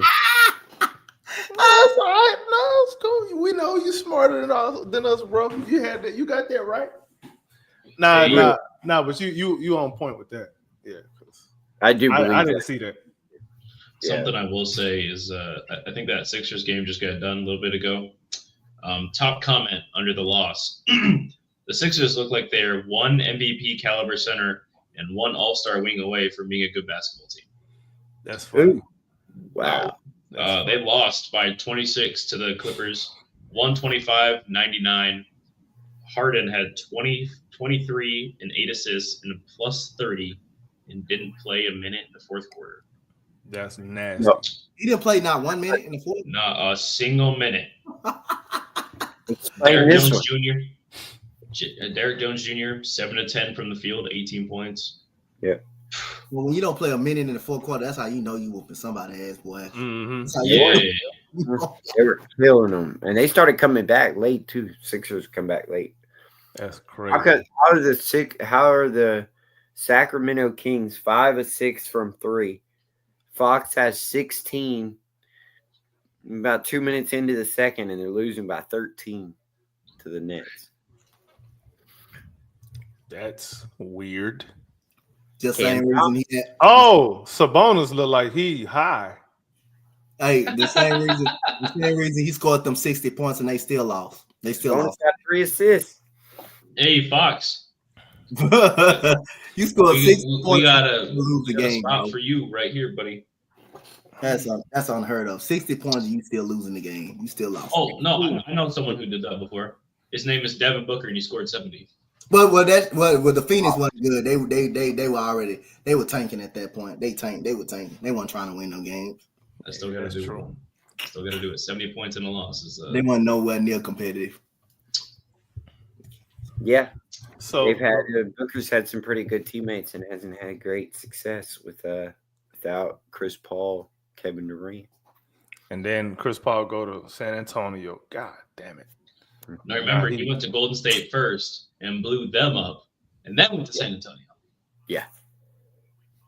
And don't forget he was with OKC for a season, and he made sure he seasoned up the SGA real good. Every locker room he go to, AK, outside of Golden State, the team gotten better. Every locker room this dude go to, bro. Golden State did get better though. No, but like I say, they were they didn't get like they were struggling. They were struggling. They were supposed to win games though. They had issues. But I'm talking about outside of Golden State. Like you talking about that OKC team that we played in 1 and 7 games. Yeah. That team was supposed to be a lottery team. Yeah, that team was supposed to be a lottery team, and that team made the playoffs. that Phoenix team coming off the bubble, they were undefeated at the bubble. Literally, they were undefeated at the bubble. Yeah. And then they don't make the playoffs the next year. He comes, they in the NBA Finals, even though they blew a 2-0 lead. Then he comes. I think he comes. Then he goes to Golden State. They were supposed to be good, but they wasn't too much as good because he was hurt a lot too. He was hurt a lot in Golden State, But he goes to San Antonio. They 9-8. They better all of a sudden. So I give Chris Paul that. They also got Harrison Barnes over there. Harrison Barnes. Man, a lot of room. Yeah. Chris Paul was around, and when there's not a lot of point guards, real point guards in the league. Mm-hmm. And so every time he went into a team that didn't have a real point guard and just needed one, it made him look better. It made him better, just like San Antonio. They needed a real point guard in Oklahoma City. He showed up there and acted like a real point guard, and they looked a lot better. That's why the Dennis Schroeders of the world are still playing basketball in the NBA. That's why the Tyus Jones and all those guys and the Westbrooks and the Fred VanVleets was just signed for $40 million. It's because you got to have a real point guard on the team to kind of get these little kids in order. Same thing's happened in Minnesota with Conley. It's just during that time right there wasn't a lot of point guards. Everybody was trying to be Harden. Everybody was trying to be Curry, and they weren't kind of settling the ball down and learning to think the game through. So there wasn't a lot of point guards in the league. So time you had a chance to get one, they did. I can say Chris, even the Rockets, man. When we got Chris Paul, we was better. We was damn near unbeatable. Our win percentage from him from the season before we had Chris Paul was 64%. It's pretty good. When he came to Houston, it was 73%. Yes, we didn't increased it by 9%. Just Chris Paul being there. Yo, we were just unbeatable. Like that first year, we was like unbeatable. We won 65 games that year, right? 65 games. Yup, 65 games. And we blew out Cleveland. We put a massive ass whooping on them, boy. Yeah, sorry, King James, but real James is here. Yeah, the good old days. So if that's it for topics all around the NBA, man. I mean, wow. I think we brought in a lot of good information. AK Clips Gorman. I know you guys got a lot of homework to do about clipping this up. So hopefully you guys like 2.5 hours of homework. Yeah. Hey Brian, if you watching this, make sure my rant get out there. Wow. Hell yeah, boy. Hell yeah. But yeah, I think that's pretty good. Before we get out of here, is there anything else that you guys got? Say your piece or forever hold it. Find happiness, guys. Don't stop complaining about everything. I said find happiness. Thank you, Chris. Don't make me bring it back up again. Hey, man. Guys need to get better. We don't have to trade everybody right away. Let's give these guys a little. You mean if I go 0-7 for one game, you're not going to trade me? Is that what you're saying? Damn. I'm pretty much sure them people on X gonna do it. They'll say they're gonna say let's trade them. Let's trade them for a bag of chips. Can we trade the Houston Rockets community? Let's trade Fred VanVleet. Let's trade him right now. Let's get him up out of that right now. Let's get him up out of there right now. Oh, it was like that with Jabari. It was bad when Jabari was struggling. Oh, let's get Jabari up out of that. I told you we should have traded him. Golly, calm down, man. Calm down. Or they go in the draft class and go and see who having a better start to the season. Yep. We should have got him. We should have got him. I really think about draft. Goddamn, we 12. We ain't 4-13. We ain't the Pelicans. We ain't 4-13. Nick was 1-7 last night. Go eat y'all a goddamn serve sandwich or something. Golly. He say a serve. Hey, those used to be good back. Oh yeah, I love it with peanut. I love it. I ate that with peanut. I sprinkle some cinnamon on that thing. What? Yeah, you used to do that too. I said, yeah, cinnamon. Put some syrup and cinnamon. Put that thing in the toaster. Ooh, damn, they had like we 4-13 the way we playing. Damn. Y'all good? Yeah, I think that's gonna be it. Gorman, why don't you lead it off for us? Lead us off. Yeah, lead us off. See me on Gorman Christoph on that X Twitter stuff. Come see me if you ain't got nothing to talk about. You can find something over on my page. Absolutely, man. We love having you, man. I appreciate your clip popping on. Hey, Dante, man, let them know where they can find you. Y'all can find me at Coach Dante 5 on IG. Y'all can find me at Coach Dante 31 on X, and y'all can find me at the Rockets round robin right here where we on right now. TownRundown. Y'all can find me at well. And Rockets fan, just calm down, please. Just calm down.